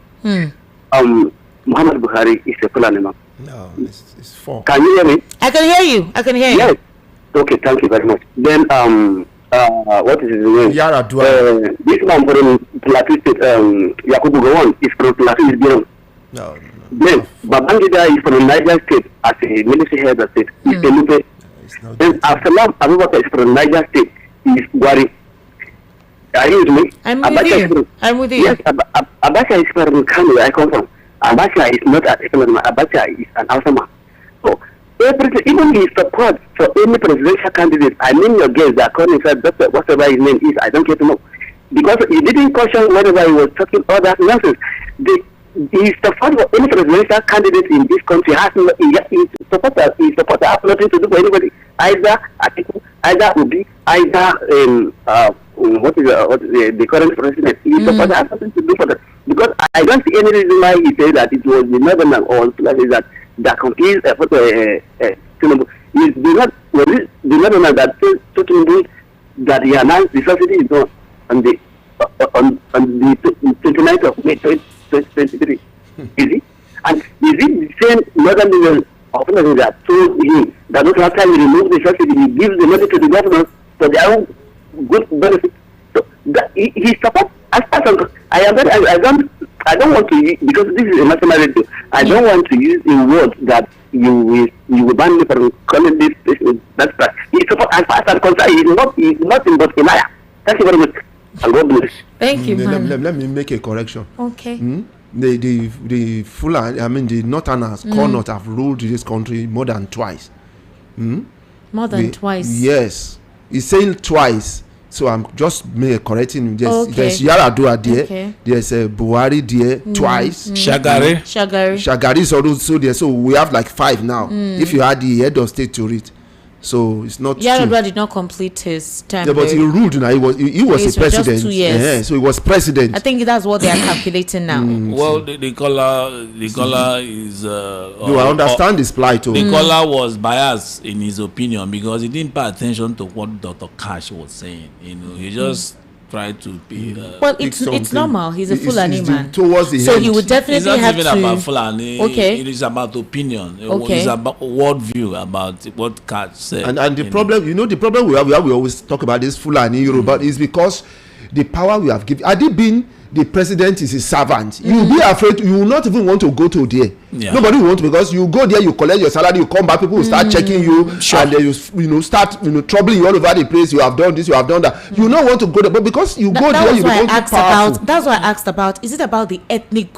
group of the person or the individual principles of that person? Well, probably because of the way Nigeria is structured. It's an unusual country where when you get into power, everything is expected from you. The people who expect that you have arrived, that you are now a new messiah that will solve all the problems. So there is so much expectation. How can legislators have constituency projects? That is illegal. It's not in the constitution. No. 2 billion naira allocation. Just imagine. And, Quarterly. and guess what? Apart from some of them that try to fix some roads, one of the major projects they are doing is solar street light. Check out the cost of one solar street light. Streetlights. It's a waste of money. So that we even give maybe sugarcane. One did sugarcane one. He gave And sugarcane wheelbarrow. Another one did wheelbarrow as empowerment. 2 and billion. gallon of jerrycan. One did this shoemaker materials. Give it to 1 or 2 persons. Hello, good evening. What is constituency project? Good evening. Hello. Good evening. Welcome. Please, what's your name? My name is Ralph, calling from South Light Town. Ralph, please go ahead. Yeah, Esther, Mr. Cash is not being sincere to himself, to be sincere. First time, I think he claimed that he's a strong obedient, but all his statement, everything goes to Mr. Tinubu. I'm not a Fulani man, but he claimed that Fulani man has the problems that the ones read that article. And now, what is Mr. Tinubu, who is the president, doing about them? Even the list that is on the table about those sponsoring bandits, what is he doing about it? What has he done about the hardship we're facing today? You keep on blaming Bulgari, the Fulani people. I don't like the way he's talking about Fulani. I'm not a Fulani. All he's doing is that he doesn't want to see Fulani in power. That's why he go to the south. And when you ask him, is it P2B? Just like you're forcing him to even answer the question. Even before he left, that's the way he seems like you are forcing him, or he's making people that I'm not a supporter of Tinubu. But meanwhile, all his talk and campaigns for Tinubu, we know them. God bless you all. All right. Thank you for calling. All right. Hello. Good evening. How are you? Hello. Good evening, Mr. Good evening, sir. Happy New Year. Welcome. Happy New Year to your guest and everybody in the house. Thank you very much. Thank you, sir. Yeah. My name is Yusi, actually. Oh, you see. You see. Make it short, though. Don't talk for too Go ahead. Go ahead, you see. I'm calling from Apapa area. All Esther, right, sir. I tried reaching you yesterday.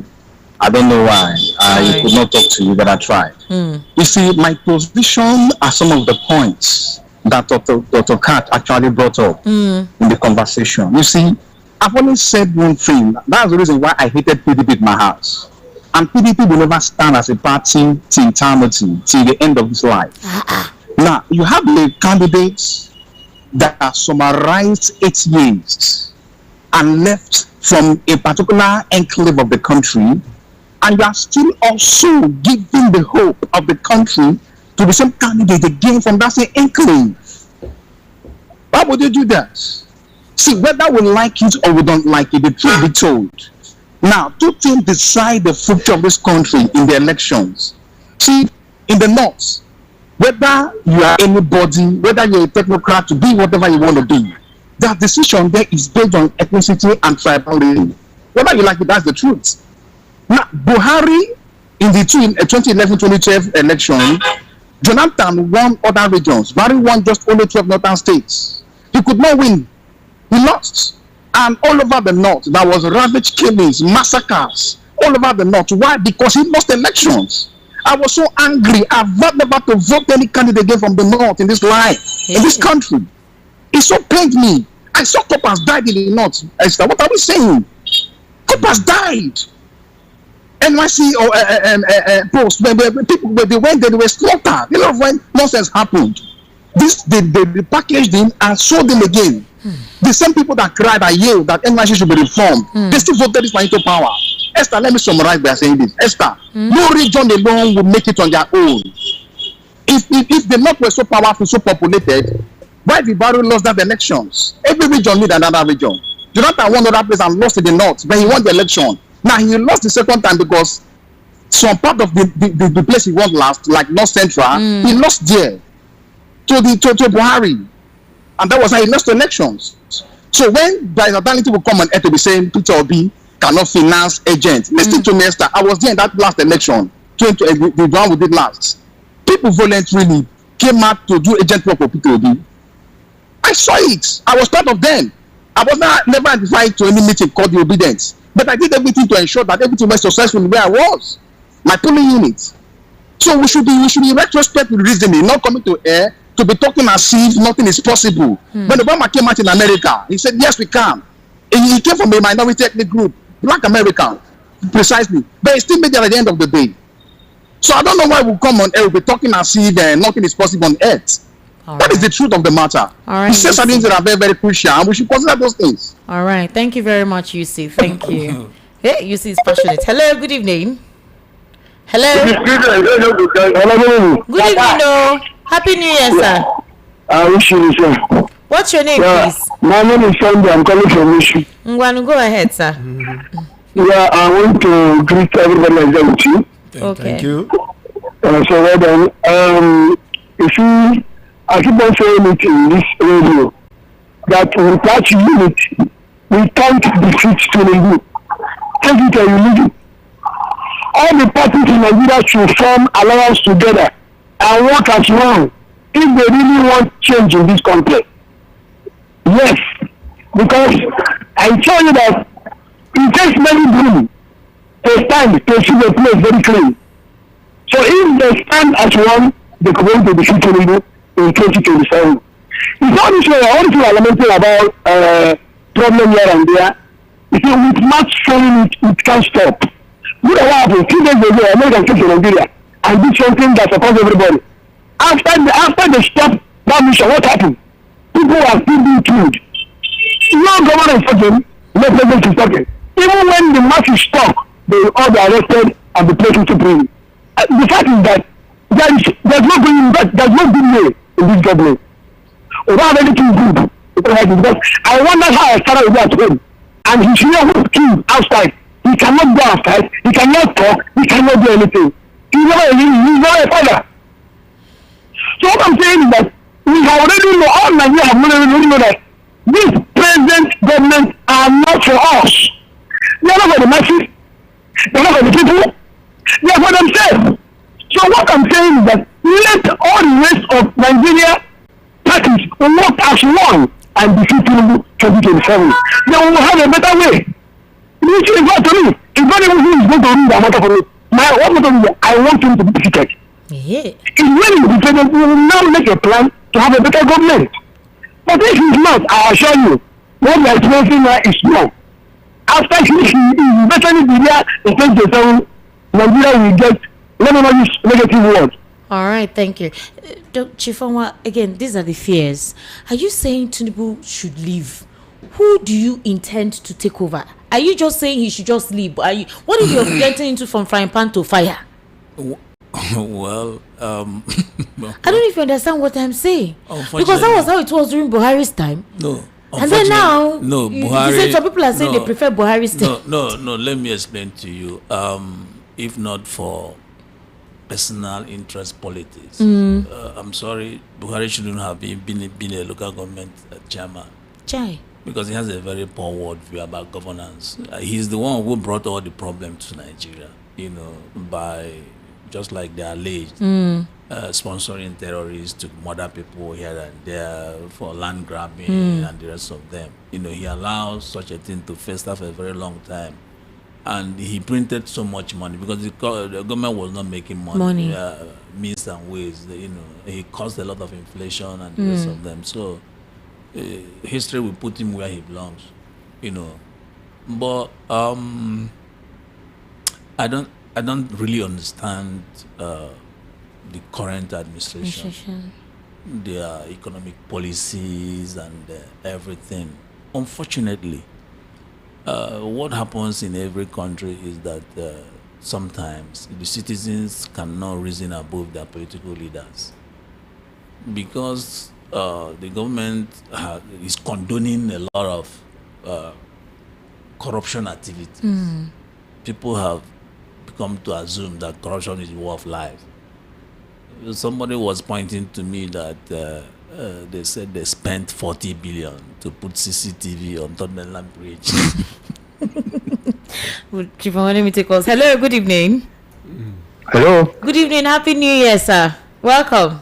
Thank you, Esther. Happy New Year. Same to you. Thank God you have released my suspension. Thank you very much. I did not suspend you. Let me greet Mr. Ekundayo and the gentleman there. Look, Esther, I will rush and speak because I know you don't have much time. Okay. Nigeria is the best country on earth. Very easy people to rule. The only thing we need in Nigeria, we need only 4 things in Nigeria to make people happy. The first thing, give us security, 1. 2, give us power, 24 hours electricity. 3, give us good road. Last one, give us medical. If any government can do this, be a governor or president, you can work as you like. You don't need security for those things. I can bet you, Esther, those people living abroad, if all those things are put in place, 40% of people will relocate back to Nigeria. What are we enjoying here? The only thing we are enjoying here is all this infrastructure. That's what we are enjoying. If you have it back our country, what are we doing? Please, about Obi, if they fail to give Obi the ticket, 2027 is straight goal for Ashiwaju. Thank you, Esther. God bless you. Thank my you. regard to my darling. Good night. Good night. Bye-bye. Hello, good evening. Good evening. Just calling. Welcome. Of the last caller. Maybe I'm on that speed too. No. Okay, yeah, no problem. At least this one has to be otherwise. But the talking about the analyst, really, I was a little bit obsessed with all the emphasis on this tribalism. This northern and southern economy is widening it too much, and it's not supposed to be on this national radio. You are questioning that is a doctor, so that is the one. Then the second thing is the issue of the one is talking about is a matter of numbers. Democracy is a game of number. Even if you have the most wonderful, candidate, but if numbers doesn't support him, like somebody said, he is not only one region that we have 6 regions. You must, traverse 6 regions, and even the constitution says that you must have at least 35% of all the states. That's 4 states. Where are their candidates is all the polling booths? 774 local government. Where are their candidates? The polling booths, footmen. People are hungry. Is it hungry people that will go and stay in the polling booth? I don't understand. Good evening. All right, thank you very much. There was something, I had a guest, I think, was it last week? Yes, last week. And he said something that this politics is just that Nigerians don't know a lot of things. They just want good government, right? But the semantics, a couple of persons who are in that politics, unfortunately, some of them are not educated, but they're the ones benefiting from it. And I think that is what we have to open our eyes. And he advised that go and join a political party. Be aware of how the system works and question certain things. That the people who are in these political parties, they're not educated and they're the ones deciding your fate, deciding your future. Hello, good evening. Esther. Jova, how are you? I'm doing well. Good evening. Good evening. Welcome. Happy New Year once again. Same to you. Mr. Kundawa, Happy New Year to you, sir. Thank you, sir. You're welcome, sir. I've missed your voice. Thank you. Our guest, Happy New Year to you. Happy New Year to you. Thank you. Esther, please, I want to beg you. This is my own opinion, and it does not represent the opinion of your station, VOP 90.3 FM. Thank you. Please, whoever is coming to analyze anything for us in the studio should understand that Nigerians are wounded. We are bruised. That issue, that election of 2023 will not easily go off our minds, especially how one man, Mahmoud Yakubu, put Nigerian into this quagmire. If he attended to the complaints the way he promised, and according to the electoral law which he stood for, that he has the power to look into any announcement he has made, even after 7 days after he has announced somebody like the winner of an election, to correct any error, I believe will not be here. But that's by the way. My point is that whoever is coming to analyze anything should have empathy. Nigerians are wounded. Nigerians are seeking for succor. So if you cannot provide succor, please don't increase the wound and the injury. Okay. So this night, I just want to say one thing. If this president is getting it right, he would not have started campaigning last year. Yes, the last year was barely his 2 years in office. He started campaigning against 2027. Tell me the governance since 2023 till now. There's always been ahead, campaigning, planning for 2027, and you are doing nothing. One thing I am holding on is that I want our analysts to tell me, why is this president in a hurry to implement this new tax law when Nigerians have not understood it? It is not even understood by anybody. I know in another part of your news today, but these are the things that we experience in Nigeria, and it's causing Nigerians pains. So we need somebody who can fix this country. If ABC gives Obi the tickets, I want my brother who is in America to know that Obi will win the election. So let us not pretend. Nigerians are tired of APC and their misrulership and everything. It's always about them. It's always about them putting the monies in this country into their pockets. They don't care about Nigerians. Anybody can prove me wrong. Good evening. All right, good evening. Thank you very much, Joval, for calling. Let me take some messages. Good evening, Esther. My advice to the ADC is that if Atiku and Peter Obi cannot fly one ticket, then they forget about taking over. 2023, President Tinubu was busy saying Bulaba to distract the attention of Nigerians that he doesn't know what he was doing. The same strategy is already on the way. Ibioro Austin from Ikorodu. All right, good evening, Esther. Dear Esther, and your guest too. My dear Esther, let us call on God to save us from the government. Happy New Year to you all. This are so-called leaders. Do not consider the people. People are suffering. Comrade Tunde from Mushi.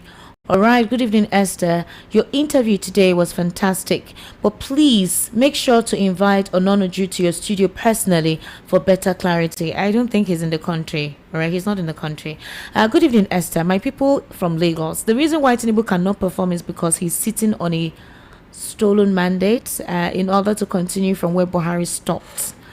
Today, please, I don't know about that purview. All right. This person says, good evening, Esther, and the guest, especially Dr. Kachi Ononuju in the studio. He's not in the studio. It was a telephone conversation that we had, okay? Esther, I really don't understand what Tinubu did in Lagos that someone wants to emulate. The only factory Tinubu established in Lagos that is working perfectly is the Agbaris, known as thugs, and godfatherism also. The president established life pension scheme running into billions of naira every 3 years. Esther, we wasted good 8 years of Buhari's government and we're about to waste another 8 years if we don't rise up now and stop this. APC never planned to govern, only to cause unrest. If Goodluck refuses to hand over, but unfortunately for them, GEJ did the needful. Esther, APC came unprepared. Esther, have you wondered why the president and Buhari refused to release the 400 names that are sponsoring Boko Haram and bandits? They're in power today. Esther, saving grace now is President Trump, no more, no less. The 400 names that are sponsoring Boko Haram and bandits are APC members. Oh God, arise and trouble those that are troubling Nigerians. Mayor from Ikotu Egbe. Well, they released some names and they did not disclose any political party that they belong to. Good evening, VOP. I agree the analysts in the House. Peter Obi didn't do his due diligence before joining ADC. Why will he join them few days after saying he can't be a vice president? He equally knew Atiku is not ready to step down. My name is Paul from Ishari. Good evening, Esther. Good evening to you too, and listeners. Former President Dr. Goodluck Ebele Jonathan put Nigerians in the present economic, political, and security mess by allowing Muhammadu Buhari to contest the 2015 presidential election, even when Muhammadu Buhari threatened the sovereignty of Nigeria when he said that if he did not win the 2015 presidential election, monkeys and baboons will roll in pools of blood. Dr. Goodluck Jonathan was supposed to arrest Muhammadu Buhari, put him in detention, and silence him forever. Mr. Peter Obi made the biggest mistake of his life for leaving the Labour Party and going to join the ADC, which is a secret creation formed to destabilize the Labour Party and the PDP, People's Democratic Party. Mr. Adeleye in Lagos, Nigeria. Okay, Esther, read my message. If you can manage 3 wives, you can manage the country. Atiku Fulani different from others. He loves Igbos more than his tribe. What's your name? Andy. What's your name? Okay, he said if Atiku can manage 3 different wives, he can manage Nigeria. Obed Oji, the main aim should not be to remove APC from power, but for a good governance. The caller from Kigali said in all the presidents from the north, only 2 are Fulani. That is what he said. All right. Esther, good evening. The PSP stopped their duties because they were asking to go to Badagry to dispose the debts. Wow. Really? Okay, good evening, Esther and able analyst. Dr. Katch made my day this evening. And thank him so much for his simple analysis and enlightenment. How I wish those advocating the Atiku presidency hear and understand all. Dr. Katch said today, those calling out obedience should have a rethink and understand that it's improper for Obi to be Atiku's deputy. Esther, I don't want to mention one of your regular analysts who often makes people to key into this ignorant fronting Atiku to become president and Obi his deputy. Esther, not all Nigerians are blind, myopic and sentimental. Therefore, I concur with Dr. Katch that instead of Atiku to become president come 2027, let Tinubu continue. Didai from Ian Baja. Okay, Didai, well done. That's the question. Is it about unseating Tinubu by all means, or is it about having good governance? It's about having good governance. Some people will say anyhow, let Tinubu come down. No. If the country is working for everybody, nobody will complain. I just wish this APC could listen to people's complaints and do the needful, because I feel this administration is the best. What I mean the best is they are lucky. You don't have opposition that disturbs or distracts you. No. It's not that it doesn't have opposition. Okay, I'm talking about political parties disturbing. I mean, he manipulated all the parties. Some people who were complaining about Peter Obi leaving Labour Party, what could he have done when Julius Abure was planted there to destabilize the party? What could Peter have done when the powers that be are backing Abure? What can he do? What can he do? Just like in the PDP now, Mwike has been expelled, but the powers that be are backing their group. I'm saying that they're not expelled. Hello, good evening. Hello, good evening. Good evening, welcome. What's your name? My name is Peter, calling from Opa. All right, Peter, go ahead. I agree with the analyst in the studio. Good evening, sir. You're welcome. I just want to put somebody's mind. I just want to make some correction. Somebody ask question now, is this somebody that is hungry and that will go and start in the polling unit? So I want to let us know that it is that hunger that are supposed to drive us to go and stand in the polling unit. So that we will vote the person that put us in the hunger out. So that's the correction I want to make. If you are hungry and you say because you are hungry you cannot go and stand in the polling unit, that means you want the hungry to continue. That's what I want to say. Thank you. All right, thank you very much for calling. 080-3692-9933. I'll take 2 more calls, take 2 more messages, and we'll wrap up. Hello, good evening. Hello. Good evening. What's your name? Turn down the volume of your radio, please. My name is Kevin, calling from Alaska. Calling from where? From K2. K2. All right, please go ahead. Please, good evening to the studio. Good evening. Please, what I just want to say is that I'm not a Fulani, and also I want to be competitive. But the way you are on this night, you can't single-handedly bring out one ethnic group and defend all sorts of things on there. It's not good. Okay. All Fulanis are not bad. I'm not supporting them. So all what they are doing, all the evil they are doing, it's affecting everybody. But you cannot say all kind of things and you want somebody from that perspective, come and go to the person you are supporting. Who does that? Please, somebody that is something to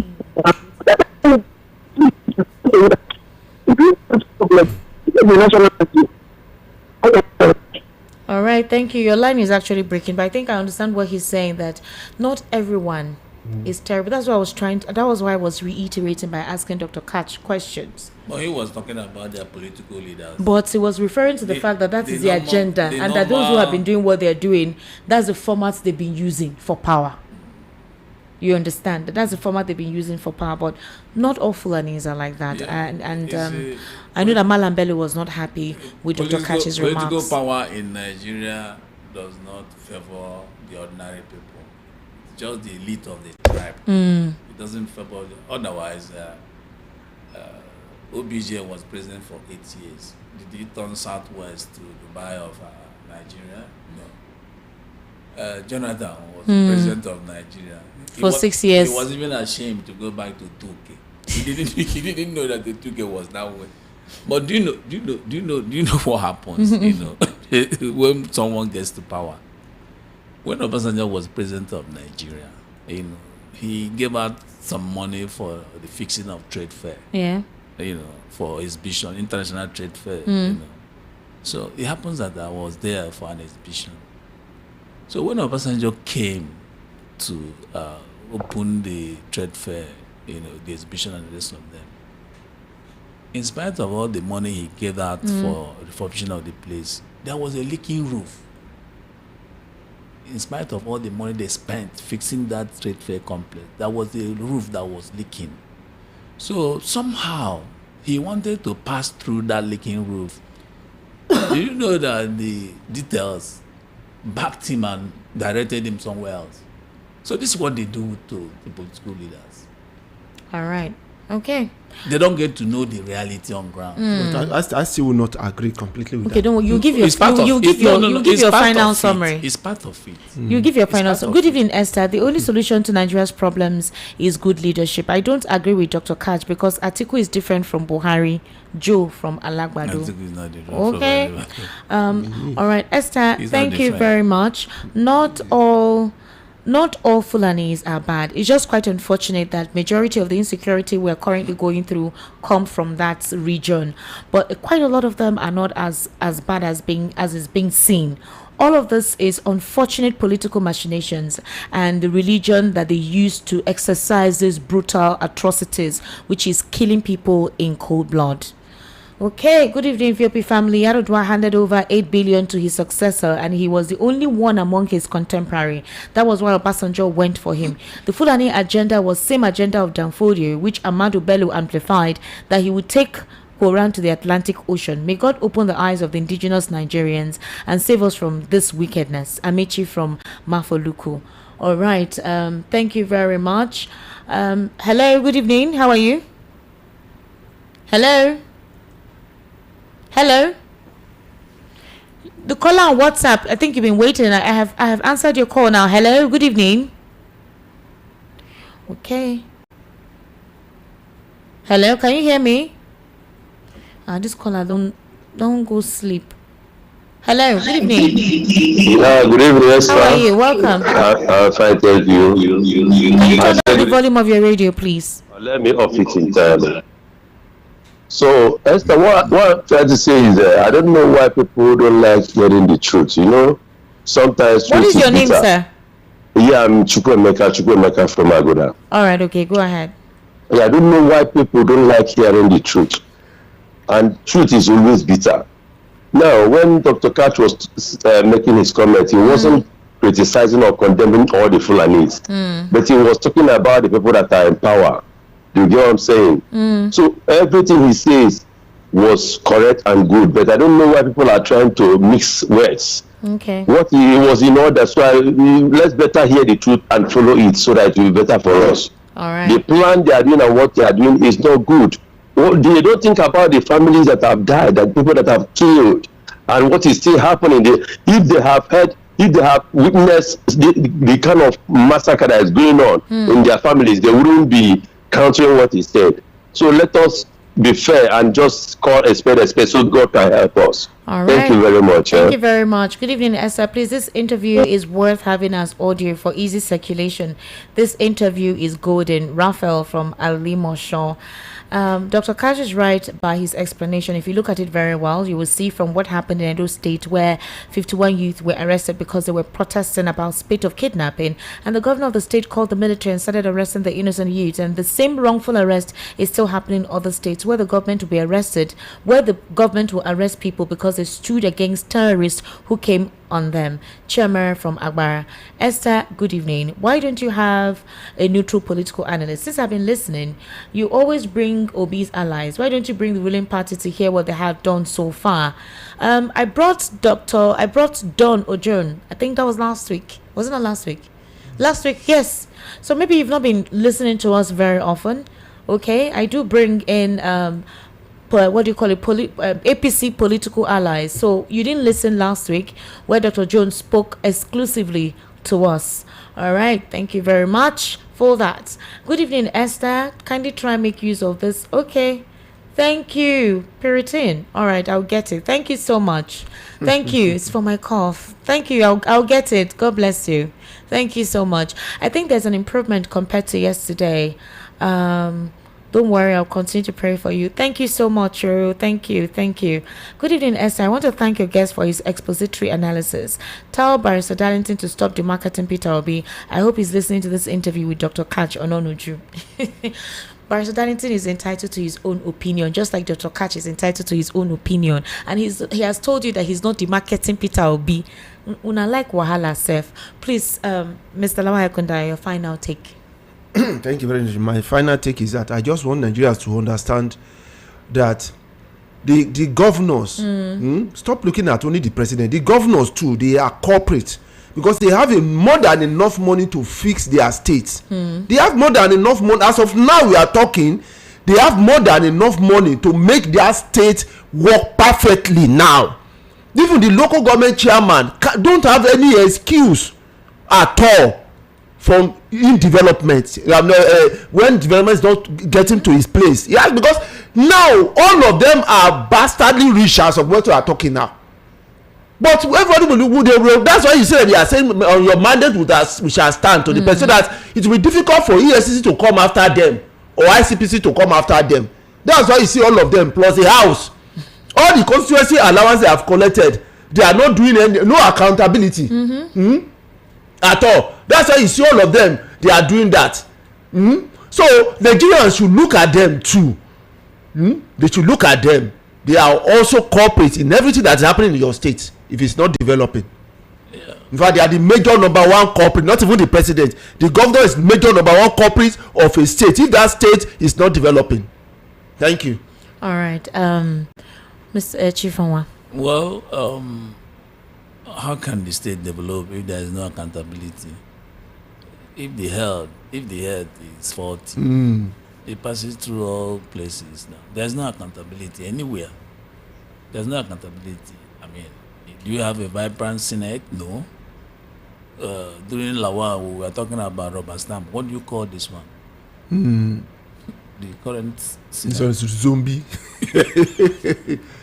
So, all right, ladies and gentlemen, I pray that people should take normal people. The masses should take governance serious get registered, Yes. irrespective of whatever they think, that rigging, cast their vote first. Exactly. Because it's only human being being that brings good governance. All right.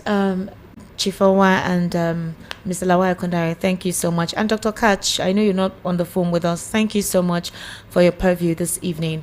What I would say is, I think if the administration of the day is doing right, I don't think Nigerians will complain. Yes, you will still have some persons who will be greedy, who just want to raise up issues, but I think the majority voice will definitely tamper down on those who try to bring up any form of conflict. I mean, governance should cut across every region, everywhere. And it's very simple. Like I said, there were high hopes on this administration. They still have a little bit of time to prove otherwise. Collectively carry Nigerians along. Route out evil. Don't focus so much on politics. You're still the president of this country, right? So you have a lot of responsibility. Be precise and decisive with insecurity. You can see our Nigerian Air Force, they've woken up. They've really been bombing these guys out. Like, seriously, he didn't need a Trump to do what he did or to say what he said for those measures to have been taken. Immediately, this guy started this rampage of killing, kidnapping, and all whatnot. That should have been the first priority. Be precise. If you can clamp down on protesters, if you can say people don't come out to protest, you can do the same thing. Expedite action when it comes to handling insecurity. It's very, very simple. People want to protest, allow them to protest. I don't see anything wrong in that. Coordinate the protest. That is the job of the police, to ensure that there is no anarchy or breakdown of law and order. I mean, in 2012, you organized a major protest, a major massive one. So why clamp down on protesters? And governors are emulating the same thing. Also, the governors should wake up to their responsibilities. Every one of them are looking ahead to 2027. You have a responsibility. They say the buck stops on the president's table, but the governors were elected by the people. The president did not nominate the governors. So what are the governors doing? Well, is it the president that is meant to tell the governors what to do? There's insecurity in your state. People complained, you kept quiet, they protested, and you put them in jail. You brought the military on them. No investigation. In Zamfara state or Adamawa state, women were protesting with green leaves and the army shot at them. Up to today, we've not heard of any investigation to who are the people that did that. What is the punitive measures on them? It's wrong. If governance is perceived to be one-sided, if justice is perceived to be one-sided, it creates a loophole of distrust, and the people feel hate towards the government, and it's not meant to be so. It's just simple. I feel the administration still has time to prove to the people. People will speak, and if you try to say the truth, they will say you're anti the government, or you're not supporting the government, or you have a hate towards the government. It's literally in your face. It's literally in your face. People, do you know the safest states now so far? It's Lagos and Abuja that has a perception of being safe, looking safe. Abuja is not even safe. Even Abuja is not even safe. So what are we saying? Along the 36 states of the federation. It's only Lagos. Can you imagine? Kidnapping In going on in Sokoto, Lagos. some people pack their loads. Passive to be safe. Perceived to be safe. In Sokoto, people are packing their loads. They're leaving their communities because of Bello Turji. What are we talking about? In Katsina, they are releasing terrorists. I heard the night. Is it been verified? I think at this point in time, yes, it's been verified. The government came out to defend it. They came out to defend it that so far the terrorists have released 1,000 people. That's the measure to which they can have peace, and people are now going back to their farms. They defended it. And we want insecurity to stop. Do have yourselves a wonderful evening, ladies and gentlemen. I will see you tomorrow. Dr. Katch's perception and opinion does not resonate the opinion and perception of Voice of the People 90.3 FM. Please, I want to put that out there. His perception and opinions are his and his alone, and not the perception and opinion of VOP 90.3 FM. So same as Mr. Lawa Ekundayo and Chief Onwa.